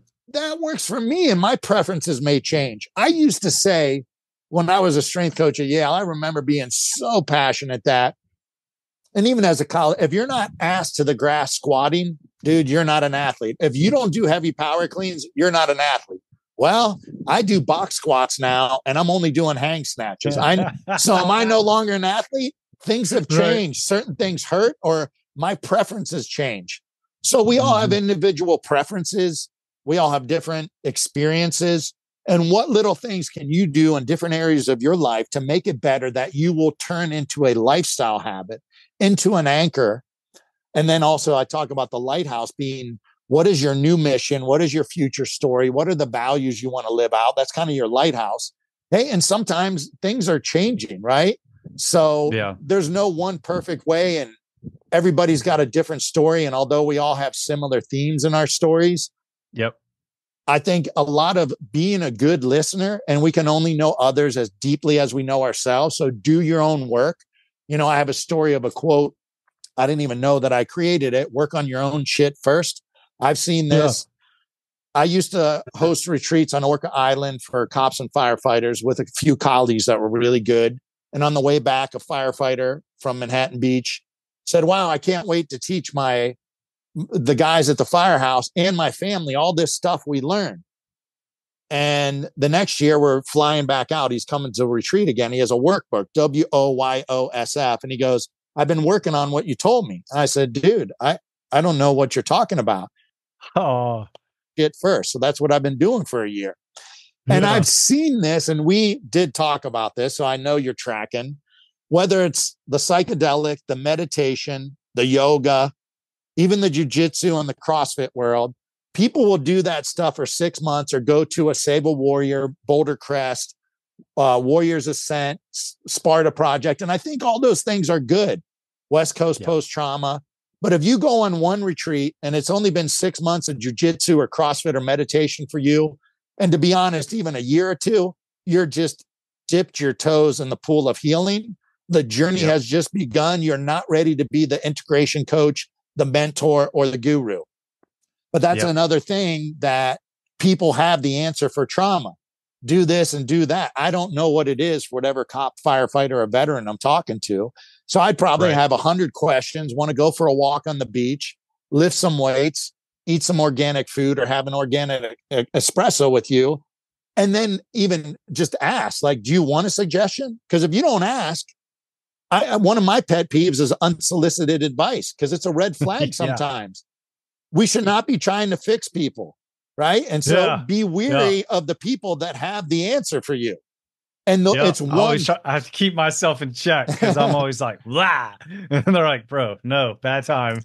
Well, you know, like, my bad. It's like, even you were talking about your TBI before we started recording. And I'm just out of curiosity. I'm like, hey, have you ever tried the float tank? Do you know anything about low dose naltrexone, BPC 157, neurofeedback, or Dr. Mark Gordon with TRT and supplements? So like, wrote the notes down. Hey, there's like 5 different things. I don't know for sure if they help, but based on conversations with other people, I wonder if they do.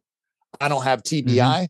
I just want to, maybe I'll give some suggestions, but if I catch myself telling everybody, dude, eat carnivore, heavy power cleans and squats, like, dude, now it's about me, right? It's more about me and my ego, or like, that's what I want to do. Yeah.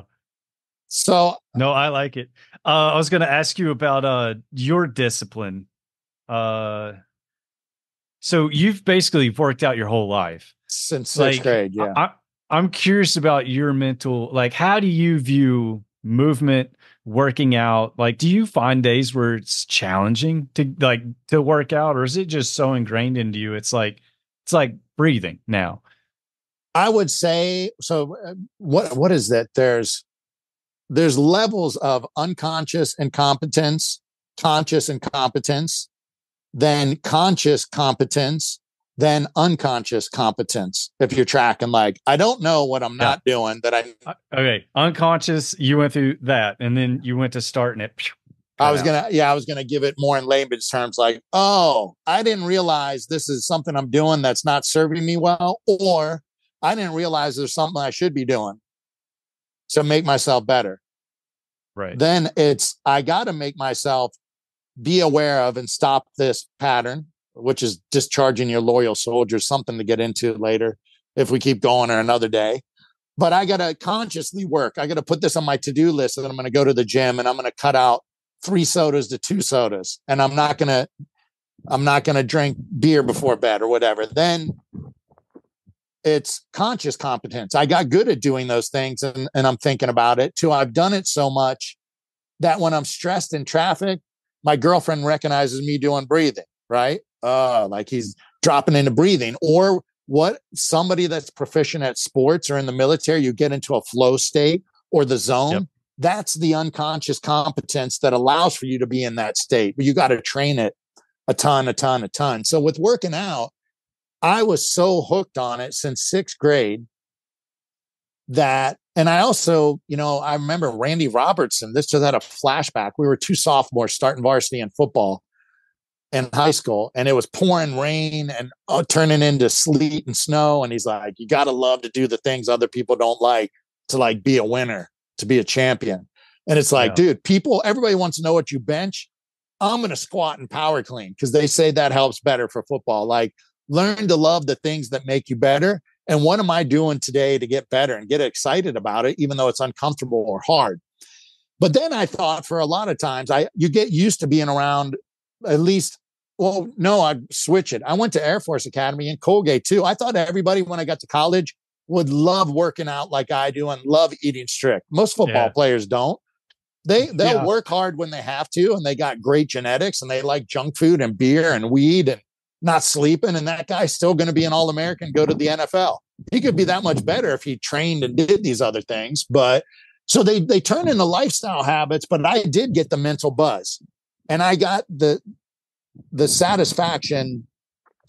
It was like spiritual for me, like lifting weights and playing football, because I'm so analytical and I can get stuck in my head. Playing football, lifting weights, martial arts, or when I learned to run and gun at Storm Mountain, like, dude, I'm out of my head and I'm in that more flow state. And I feel like I'm more like in touch with God because I'm not thinking. And most of my life, working out was like that. So I would know that even if I'm depressed and I'm in a bad mood or something happened, like if I go do some power clean, squat, deadlifts, and box jump, like I'm going to feel good. I know I feel like crap, but I'm going to go do that and then be able to write the grad school paper, even though I feel like I shouldn't work out and work on the paper. No, go work out. You're going to be better off writing the paper, even though you took an hour away from homework. But then I don't know if it was my late 30s or early 40s. And yesterday I turned 49. Because I never did drugs, but I was like, dude, this is like being on drugs, playing sports and training for them, or even training for the police stuff. I loved it. How can other people not do this? Like, what's their problem? Right. Yeah.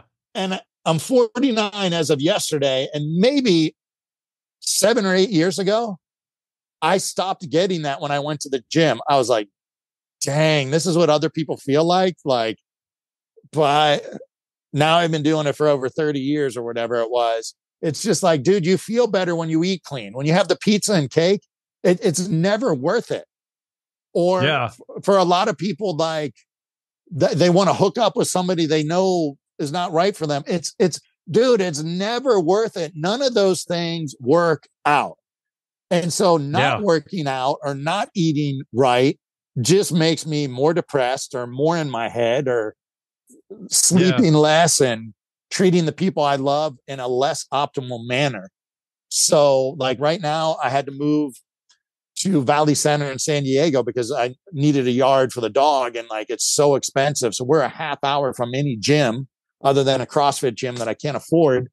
And I'm not a kettlebell guy, but I have a bunch of kettlebells. So every day, if I can't, because things are busy, I have a lot of disability issues to deal with, and I have other things to do. If I don't have the time to go in traffic, go to the gym, come back, I put a 40-pound vest on, go for a walk. I grab some kettlebells, farmer's carries, swings, goblet squats, overhead press, bent over row. Yep. It's not my jam and it's not optimal. I'd rather do the big compound lifts with bumper plates, more bang for the buck in a shorter. Well, you just talked about that before with my woman, right? You said Huberman said, hit the big lifts 3 times a week, 3 reps or whatever. Like, I would rather do that, but I can't, but I do some kind of movement and I keep eating strict. And I just got my blood work, and I've had really bad insomnia for 2 years. I'm on blood pressure meds. I have financial issues with my pension's not enough. I suck at fundraising. People don't like props. Yeah. But my blood work is amazing. If you know what homocysteine is and CRP, it's like your inflammation levels, A1C, insulin, my blood, and I'm going to see my cardiologist tomorrow. He's probably going to be like, dude, you're healthier. All of my doctors usually look at my blood work, even in the last 2 years, and they're like, you wouldn't know that you're in a real, like you're in the most challenging season of your life, severe chronic insomnia with complex PTSD, and your blood work's great. And it's because you've been doing this for so long, meditating, working out, eating right. I see a therapist. I see a spiritual director, which is a priest who is also trained as a therapist and psychologist. I have a best friend that's a theologian and I'm getting my story. I'm talking about my stress. I journal, I meditate, I do some movement. So for me, maybe I answer your question, like it's become a lifestyle habit, and I just know the positive benefits of it. Yeah. So like do it. And what I had to learn too, a shift in my life, especially after retirement, I can't do everything perfectly. So wait, if I can't get to the gym today and be on a structured West Side conjugate Louis Simmons program, there's a part of me like, dude, it's not even worth working out. All I got is these kettlebells. No, I've learned in the last 2 years. Yeah. Like if I farmer's carry for 20 minutes with some swings and goblet squat and go for a 20-minute, 40-pound vest walk, or even walking and cycling when I was in Manhattan Beach, there were a couple of weeks at a time where I would just be like in the morning, go for a walk, get the sunshine in my eyes, right? You know about that. Do some grounding at night, go for a bike ride. Yep. I didn't lift weights for 2 weeks.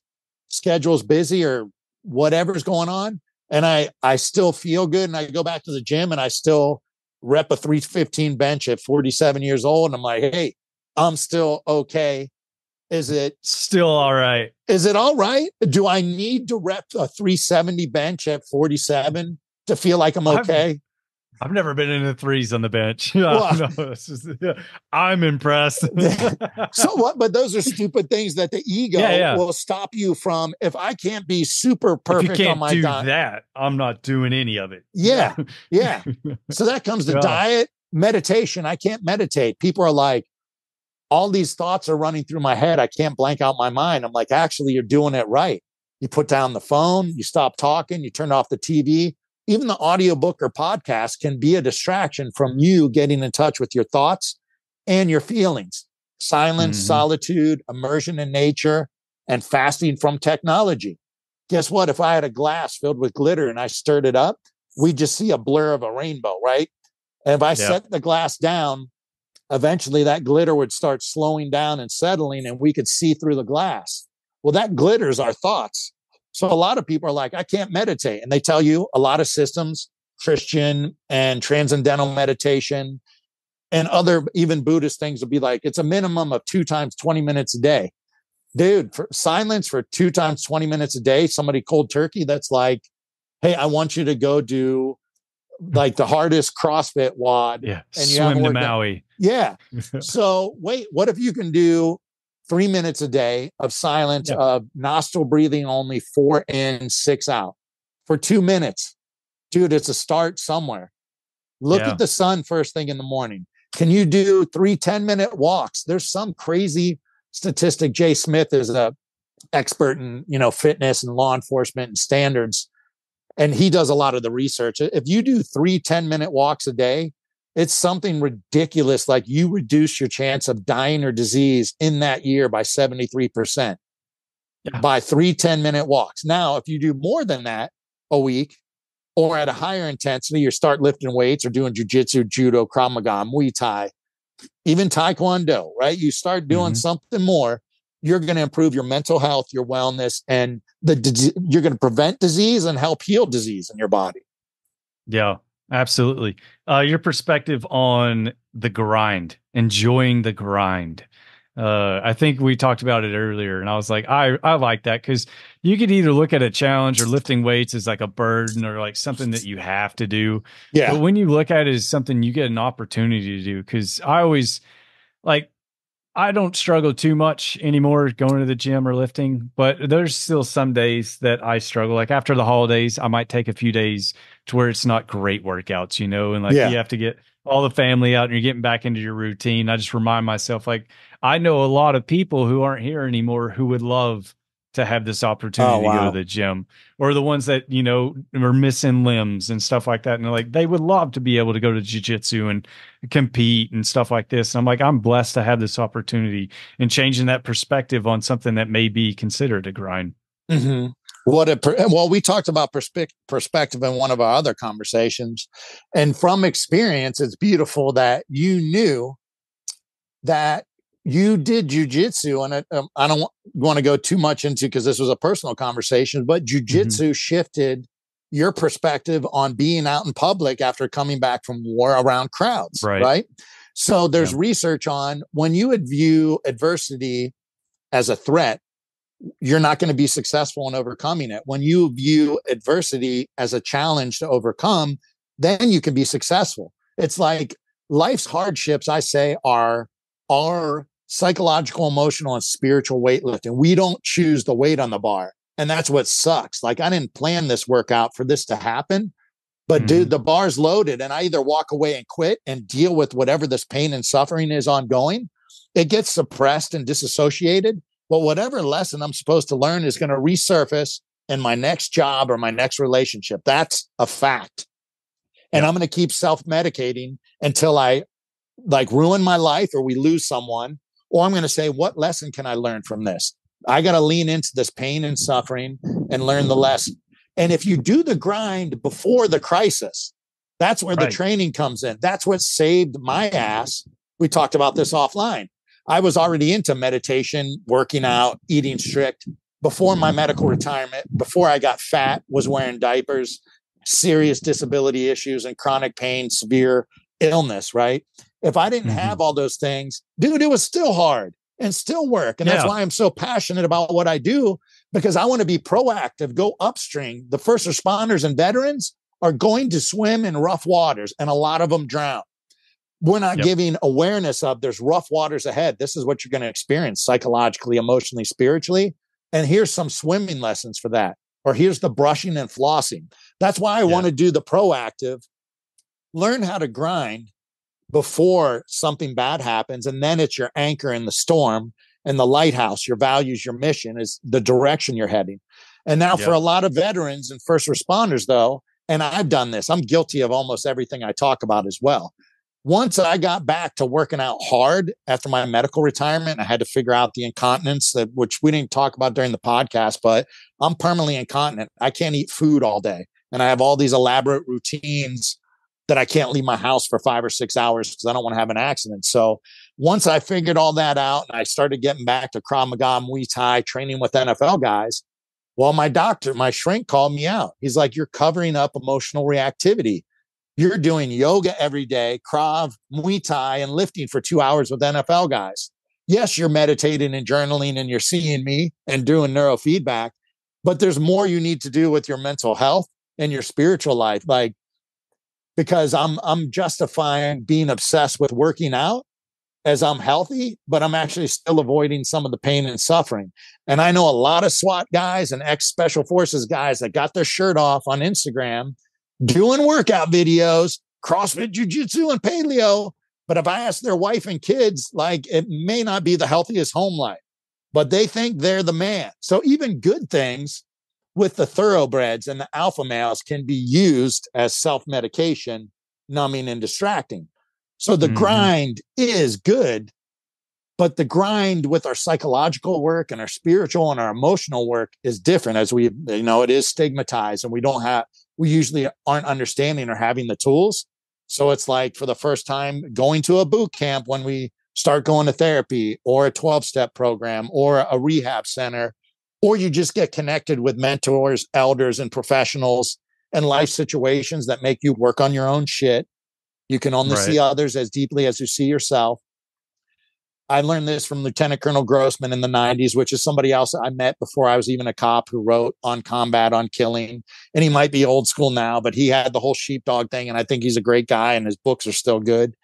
Pain shared is pain divided. Joy shared is joy multiplied. There's a lot of work we need to do on ourselves, but we do need a safe environment. Like HeartMath is heart rate variability research company. That's something to look up, heart rate variability with HeartMath.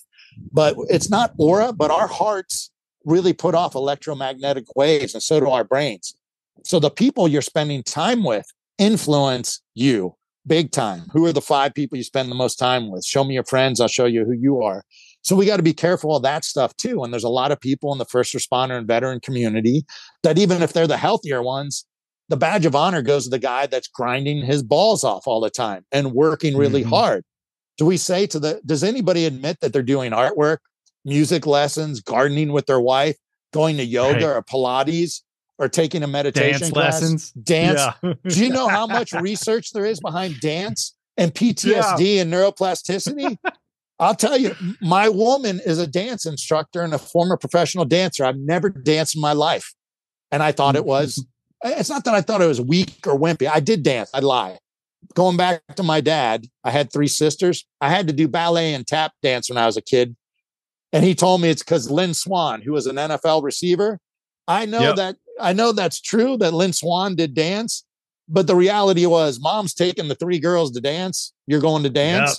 and you're going to watch brownies too. And you're going to go do swimming because the girls are, right? Yep. But after that experience that my dad said, this is what you're doing, son, I have never danced because I'm like, whatever. I'm too cool, basically. I danced in public with my woman now. We take half days where we do some like coloring. I stink at coloring, but like artwork is good to calm the nervous system and neuroplasticity. Yep. And we'll dance. And I don't even like rap music, but she'll put on a rap and like, whatever. I stink, but I do stuff with her and I let myself laugh. And I'm like, well, hey, Bessel van der Kolk, who wrote the book, The Body Keeps the Score, literally said that tango dancing, the book, tango dancing, I'm pretty sure he said he would recommend before therapy, right? Mm-hmm. Get into dancing. And he tells kids that have had trauma, get outdoors and play outdoors. So, yeah. Anyways. You were talking, you have a therapist and you check in regularly. Yes. I think that's super important. I have one, I think we talk about every 2 months, something like that, every month sometimes. And if I need more attention or if I having some issues, then it's more frequent. But I think that's as important as like an annual physical checkup, like you said. Like, and like I mentioned earlier, like sometimes our shifts or the things that change are so subtle we don't notice. Yeah. But because you check in so regularly with your therapist, he's like, hey, what about this? He's able to help you identify those things. So when you're like, I would recommend people having some sort of mental health check-in with people before having traumatic situations, because then it's like the earlier you catch it.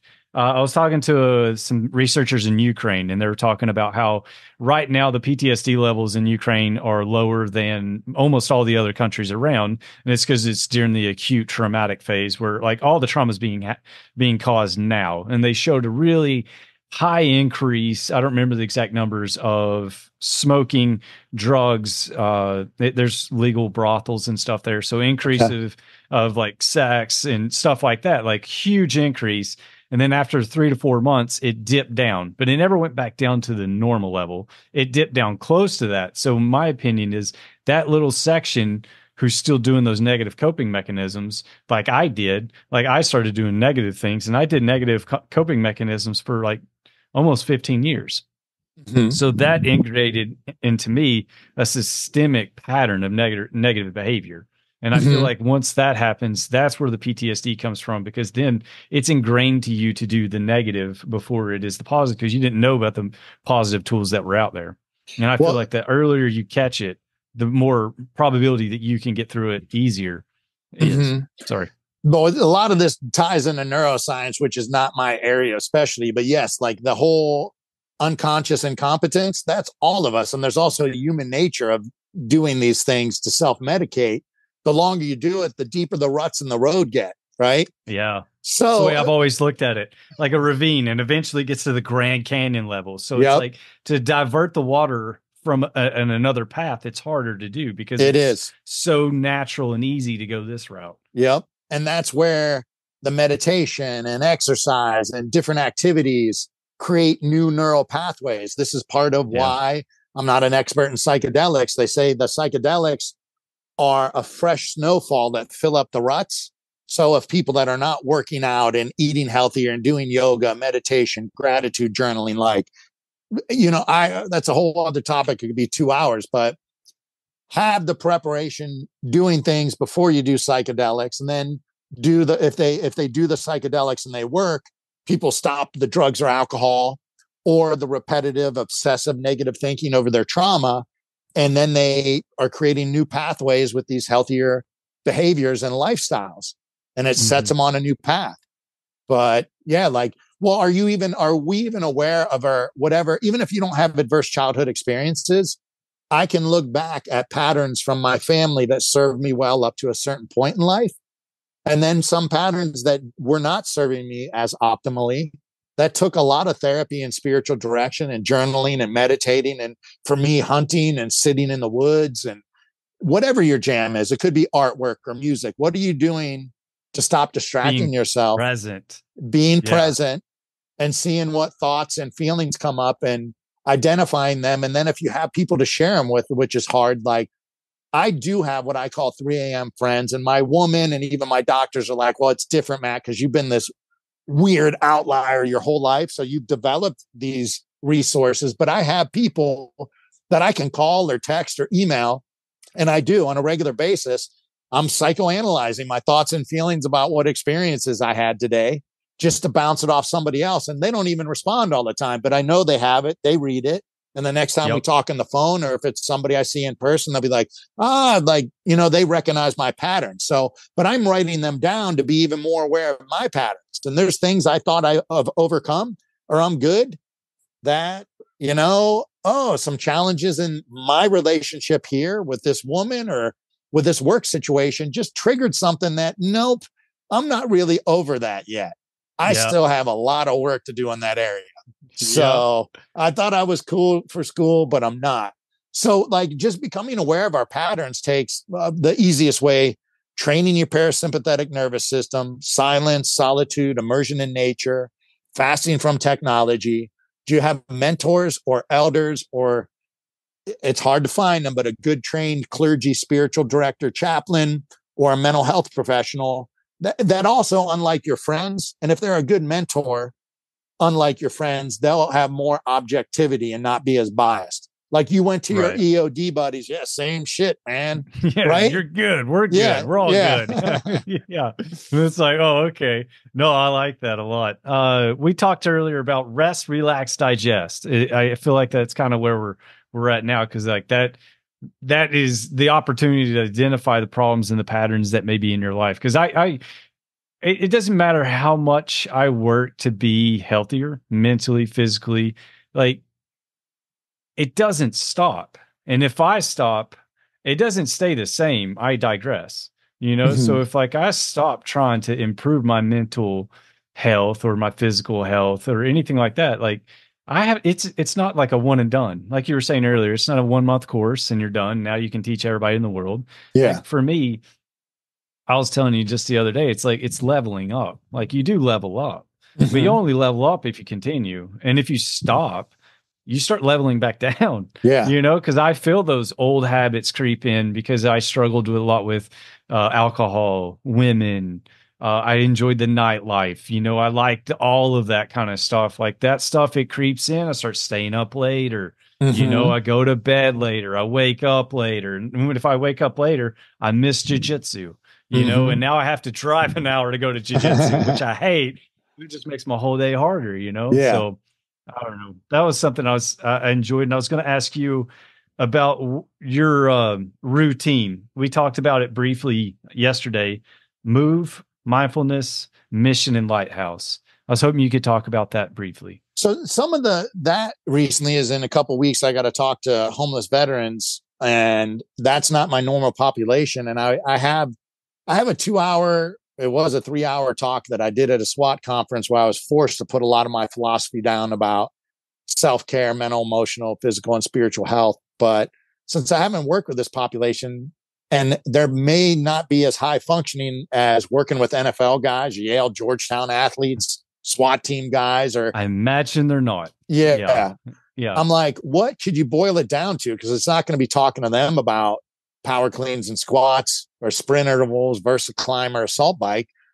And there's little movement you can, and I mean the 3 10-minute walk thing, but movement, mindfulness, and mission. So movement, I'm going to teach them little things like arm circles, stand on one foot, twirl your ankle. And I've been doing them, and I got them from, to some degree, a good friend that's was a tech guy for Naval Special Warfare. So he deployed with those teams. He's like a biohacker now that has a company that does breath work, cold plunge, sauna. He has portable stuff and does, who's that surfer? Laird. My girlfriend uses that famous surfer. Anyways, there's like Slater. Kelly Slater. Laird. He's the older dude who's jacked, blonde haired, married to an Olympian. Can't believe Laird, but I forget his first name. But anyways, he has cognitive fitness, like pool workout stuff. Anyways, we were on this retreat in Colorado, and Melissa Love does energy work for Navy SEAL. So that was interesting. David Cooper was a senior enlisted SEAL on the Bin Laden raid. he does the teaching on mindfulness and even the things like the 5 different people you spend the most time with. And every morning I would see Keaton like doing these little patterns and shaking and whatever. And then he would go to like, we're in the mountains. He would go to like this little pool of water and like cold plunge and then go get in the sun. I'm like, this dude, and he was doing paleo carnivore like me because everybody else was doing whatever they were cooking. I was like, somebody take me to the grocery store. I got to buy a bunch of steak. I'm just going to eat steak for the weekend. And he was like, I'm on board with that. Let's go. Yeah. Me and him really got along, but it's something that I'm hoping anybody could do, but any type of movement to get the inertia going, to get the ball rolling, like because of that perfectionism thing we talked about before, telling somebody that hasn't worked out forever to like go do a CrossFit class or a jujitsu class is intimidating. But can you go for a gentle walk? First thing in the morning, go for a walk. Pay attention to what you see. What do you hear? What do you smell? What do you taste? Do you feel the sun or the cold breeze on you? Like, so that's combining movement with mindfulness, being present.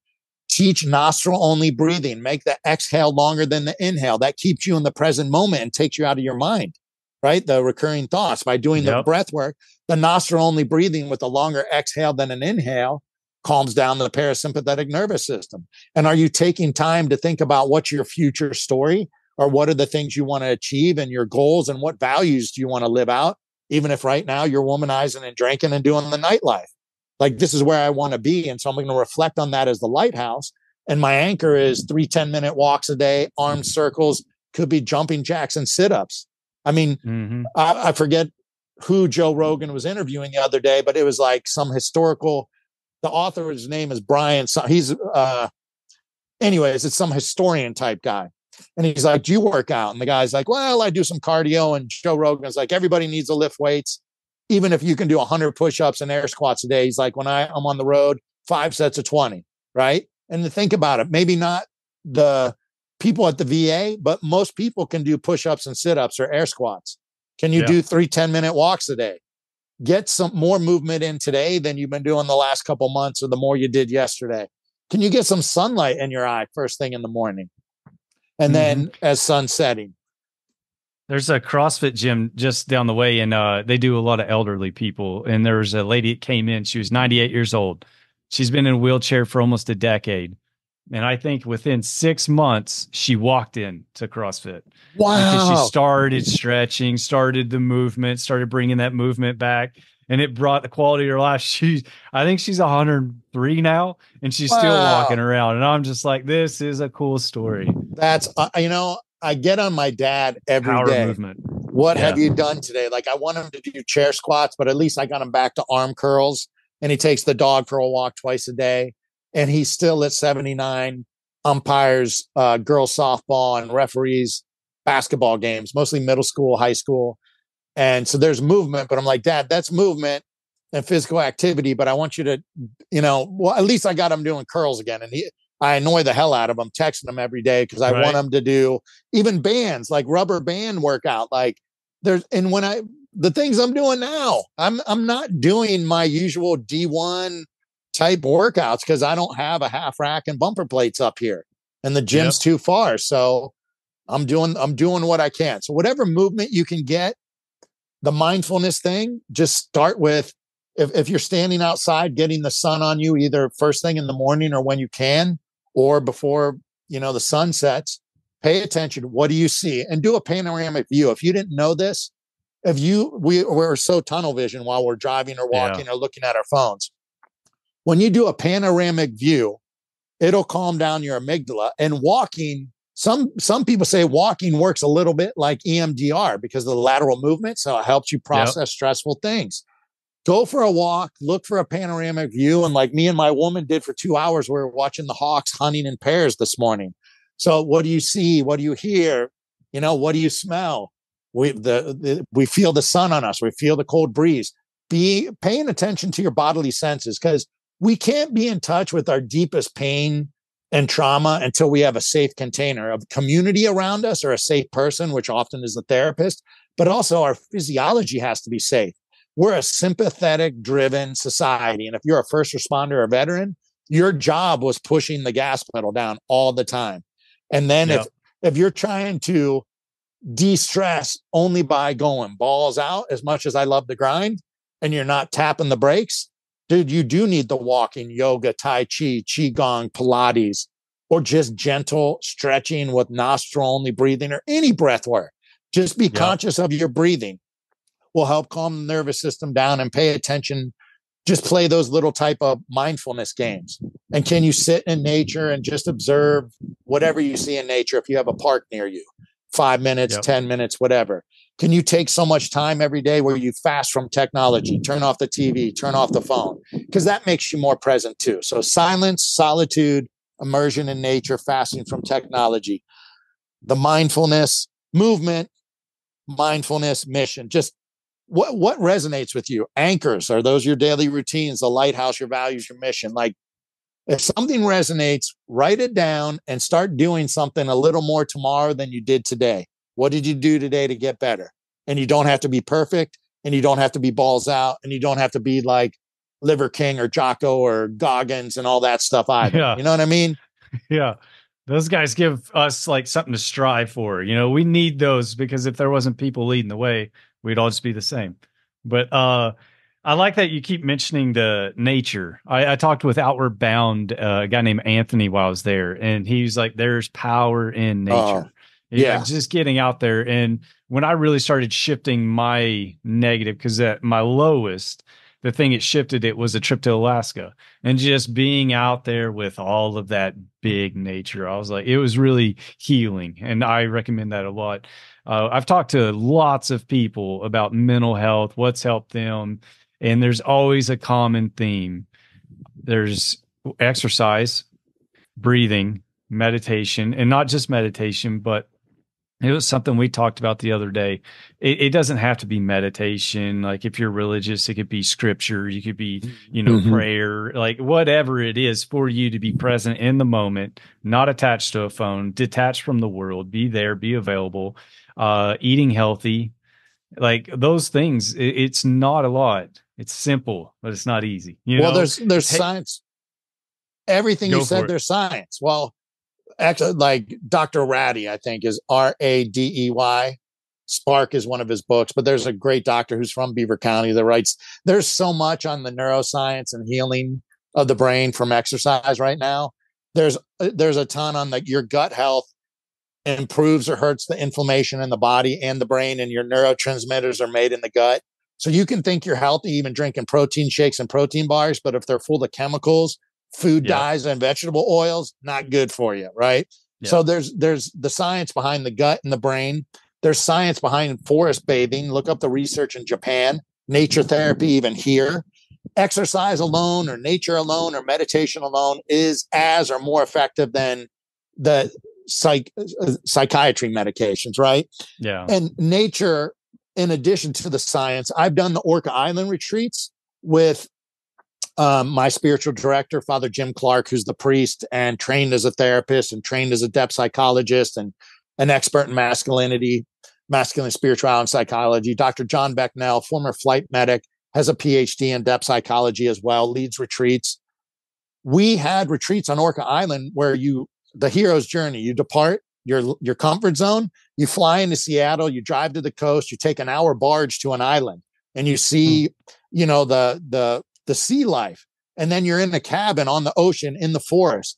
You get all of that. Now, John, and I love him and I consider him a mentor, big on structure, breakfast at 7 a.m.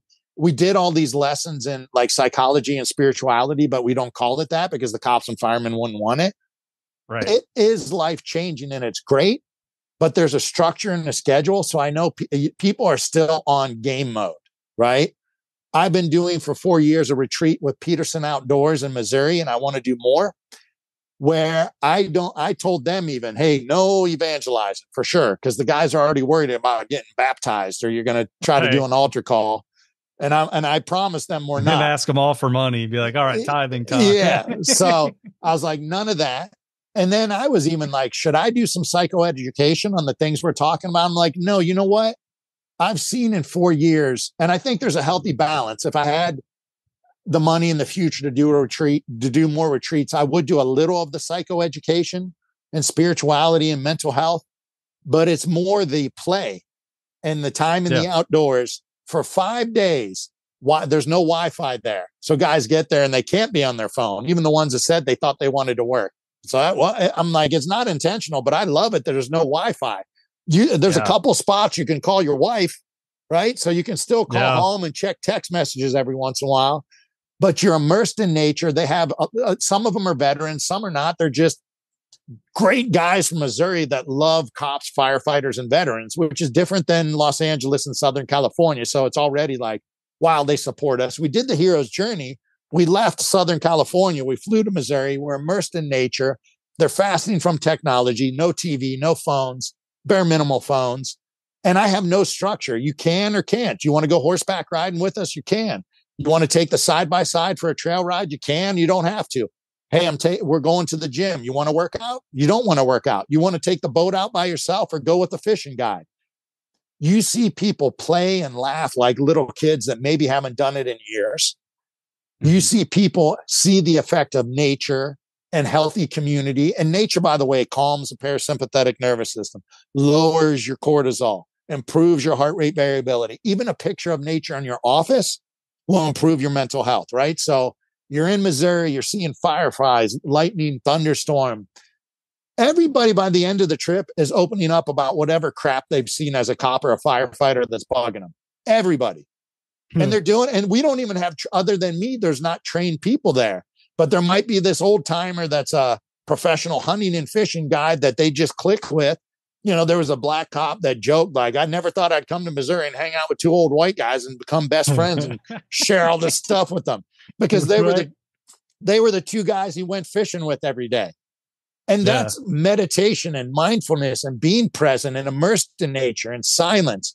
And it's dark at night and you can see the stars. And then there's play. The clay pigeon, especially at night over the lake, is play. Side by sides is a little play. It scares me every year too, you know, because people want to, you know, get a little wild. And crazy. Yeah, but play is good. Nature is good. And so I don't know if this is making sense. The outdoor activities, I think, are more powerful than structured psychoeducation, because it takes a couple days for people to get out of game mode. And if you have the psychoeducation on a schedule, it has it on their mind. And also, they're still going to wake up early to be at breakfast at this time. It's not, you eat breakfast and you wake up. Lunch is generally around this time. But if you don't want to eat, we'll set some food aside.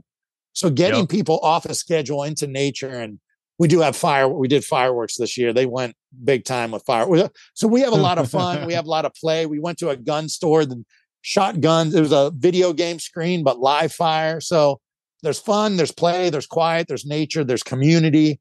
And those things change people's lives. So doing a lot of outdoor activities as well. Rob Anderson, maybe somebody for you to interview. He's a former cop out of Kansas City. He has an organization, Swell. He takes cops and firefighters from Kansas City surfing in Orange County and Los Angeles. And I have all these connections in Missouri that are unrelated. So this is another Missouri connection. And I'm kind of their chaplain peer support guy. So when they come out here, I go hang out at the beach and just in the beach house and talk to people all weekend.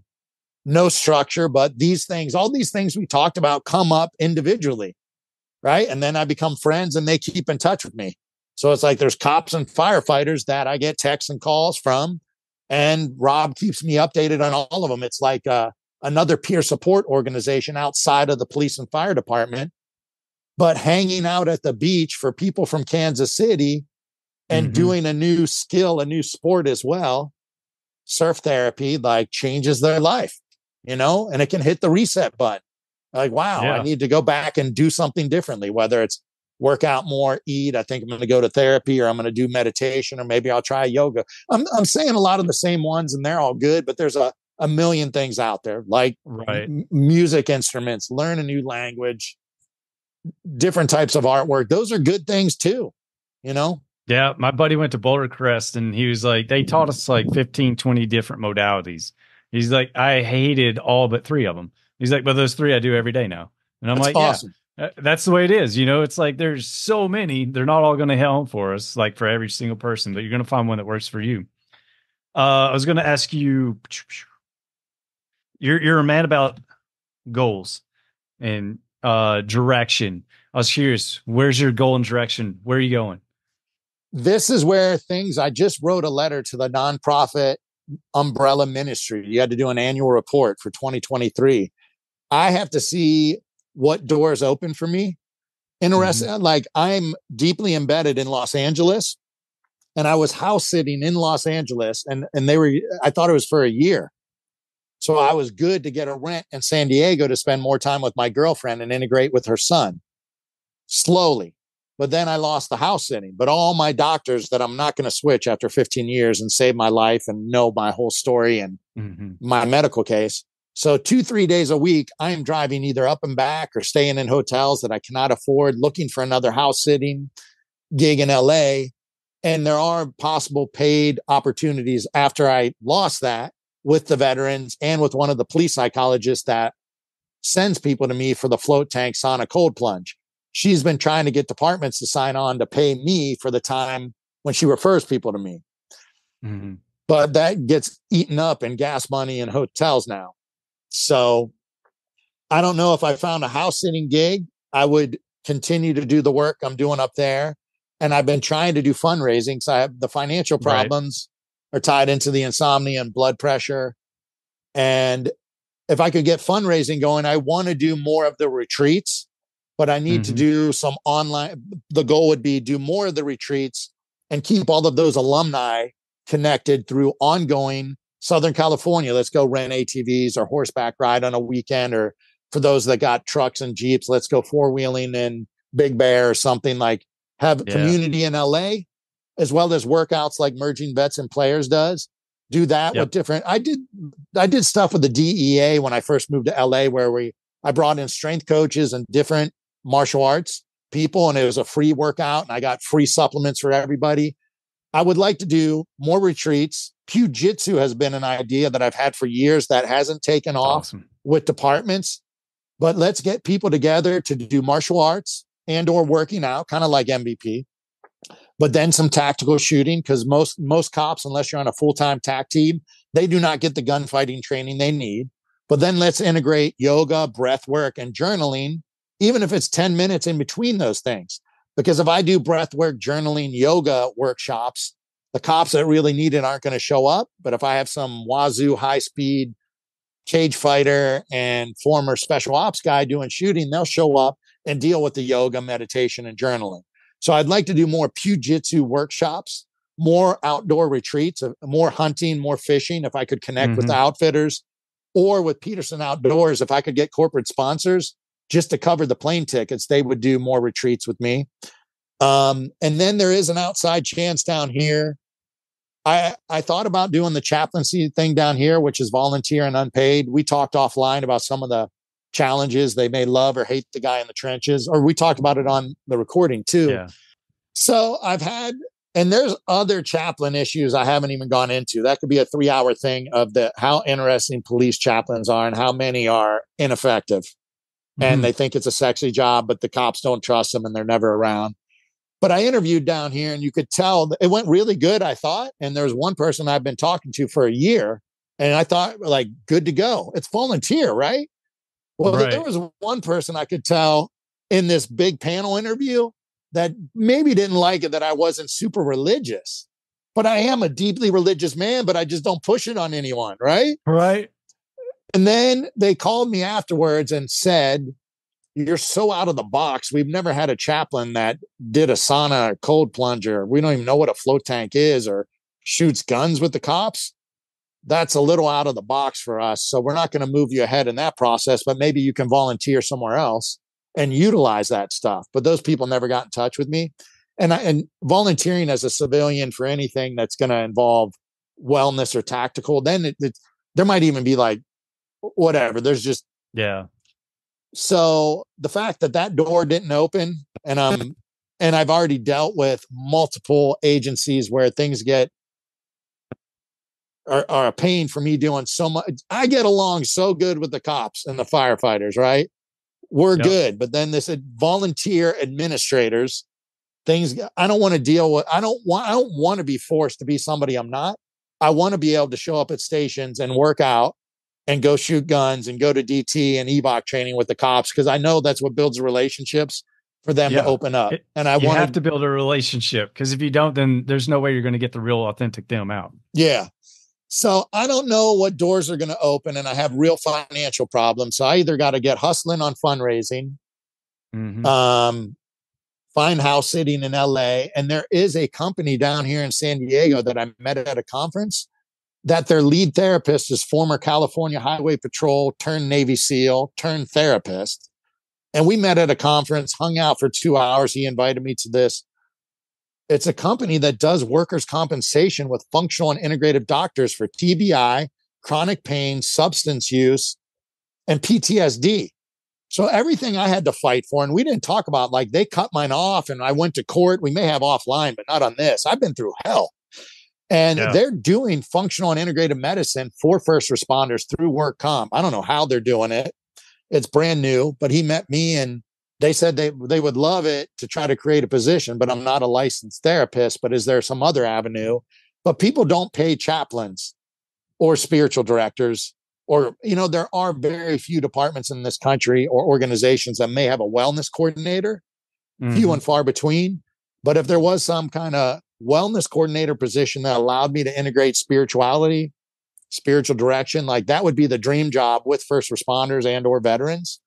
But there's not really paid jobs for that. So if that door opens and they can hire me, like, that would be beautiful. Cool. Yeah. And then I got to work around restrictions around my pension. And so that's another layer. If they offer the job, it'll be like, hey, you can only pay me, you know. So we'll see. We'll see. Yeah. I'm in the middle of all this transition, so I'm not sure. And there's also, if I could get another full ride, my theology degree was a full ride. And that's another long, kind of beautiful story of not planned, because I wanted a PhD in clinical psych. But that's when right after the sports psych degree, my work comp and agency cut off my medical care and my disability pay. So I couldn't get a PhD. I was in court for 3 years with no pay and without the medical care. My doctors kept seeing me, but I couldn't get the hormones, the supplements, all that stuff that they were paying for. So it was another dark 3 years, but I got a full ride for the theology degree that I met my mentor and what I needed spiritually and psychologically to grow deeper. But a lot of people for many years have said, like, yeah, you should go get your MFT and be a therapist, because, like, the cops are always like, dude, you're better than the therapist and the psychologist. I've done the departments. Yeah. Because I could be, but that's either money. And if I could get a full ride, that takes away the money. But then school is a pain. I could be around people that don't like cops. Not everything. A lot of academics is a social justice bent now. But then that gives me an opportunity to continue to learn and grow, because it did before, to be with professors that think this and that about cops and vets. Yeah. And it challenges theirs. Exactly. Like, I find that I don't ever want to be concrete on anything that I believe. You know, I like to be loose enough that I can have someone have a conversation and not feel, well, they say, triggered, or, you know, like, get emotionally stimulated. Like, I really just want to, like, be present in that conversation and, like, really try to see it from their perspective. Maybe there's something I can learn from their perspective. Big time. Then again, sometimes there's people that are just way off, you know, and it's like, it's fun to listen to those people too, I feel like. But we won't learn and grow until we spend time with people that are different with us. So, like, I told you about, my best friend of 25 years or so is a psychologist and a theologian. Princeton undergrad, master's of divinity at Yale, PhD in religion and psychology at Vanderbilt, and an MFT from a Christian university. Super liberal, feminist.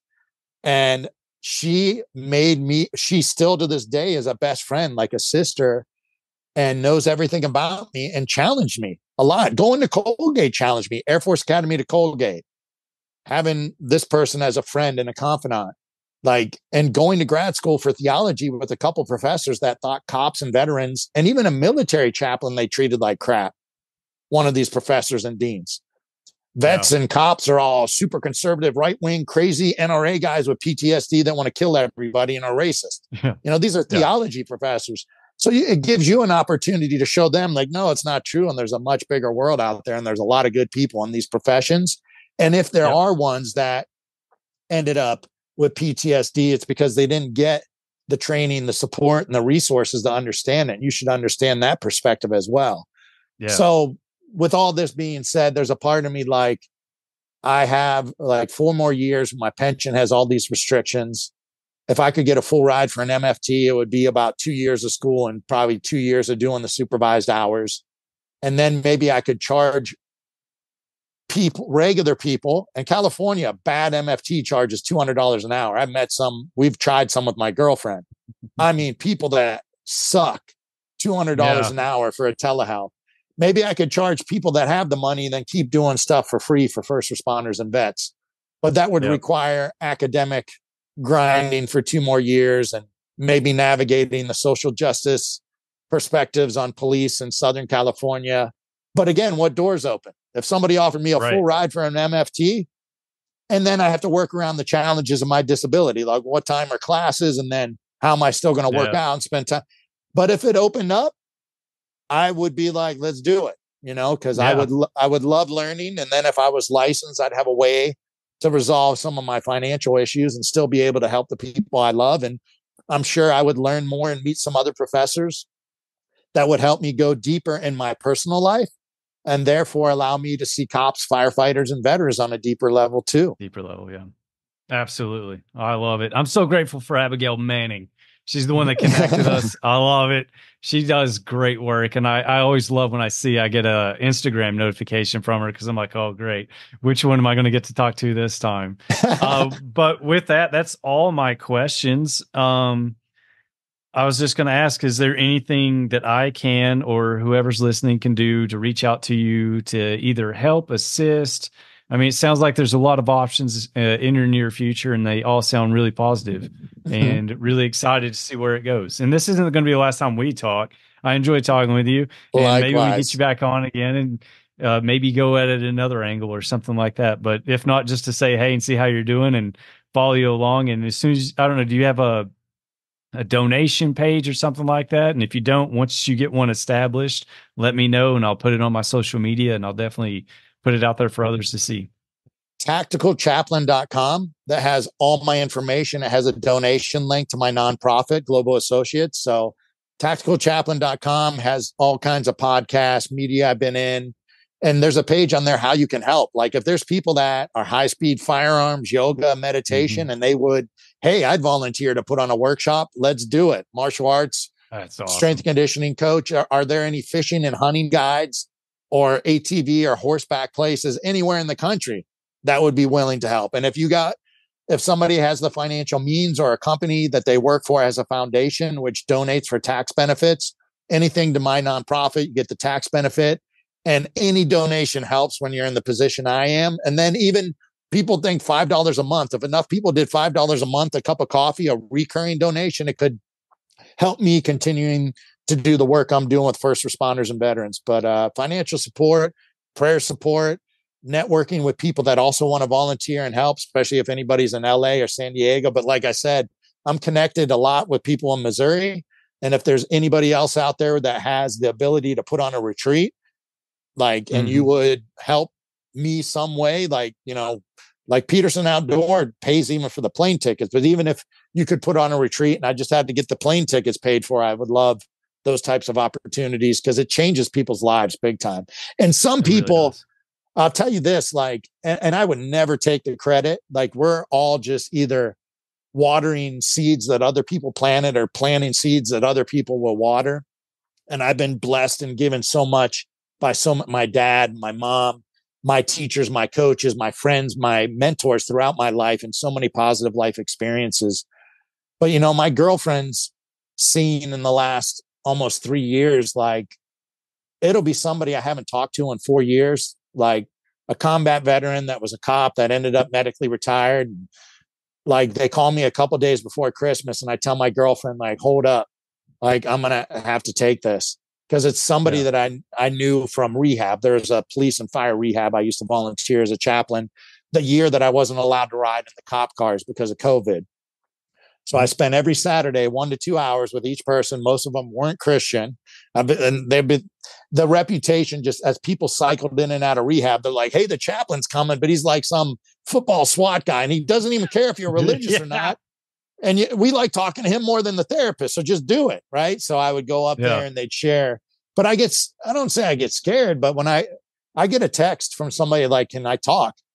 I'm like, are they having a crisis? Are they drinking or doing drugs again? Or is it somebody that's, having some suicidal ideation?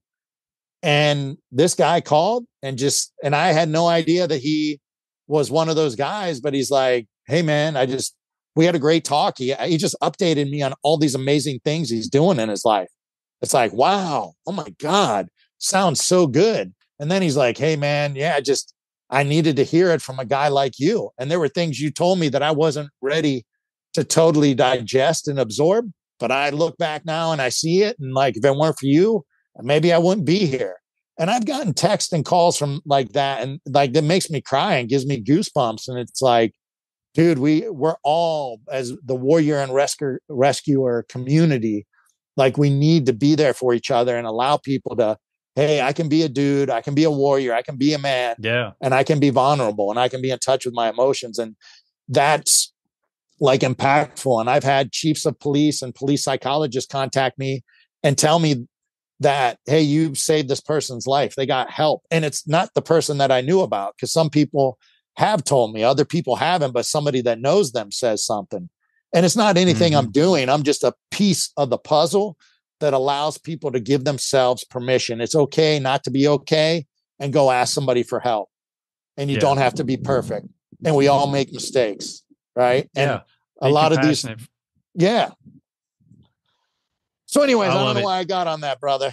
But, no, I enjoyed it because you're talking about mentors and your father. And I feel like from our conversation and meeting you, you are a mentor to others. And I could see you being a mentor to me because your depth and understanding of these things are deeper than mine. That's why I enjoy talking to people like you.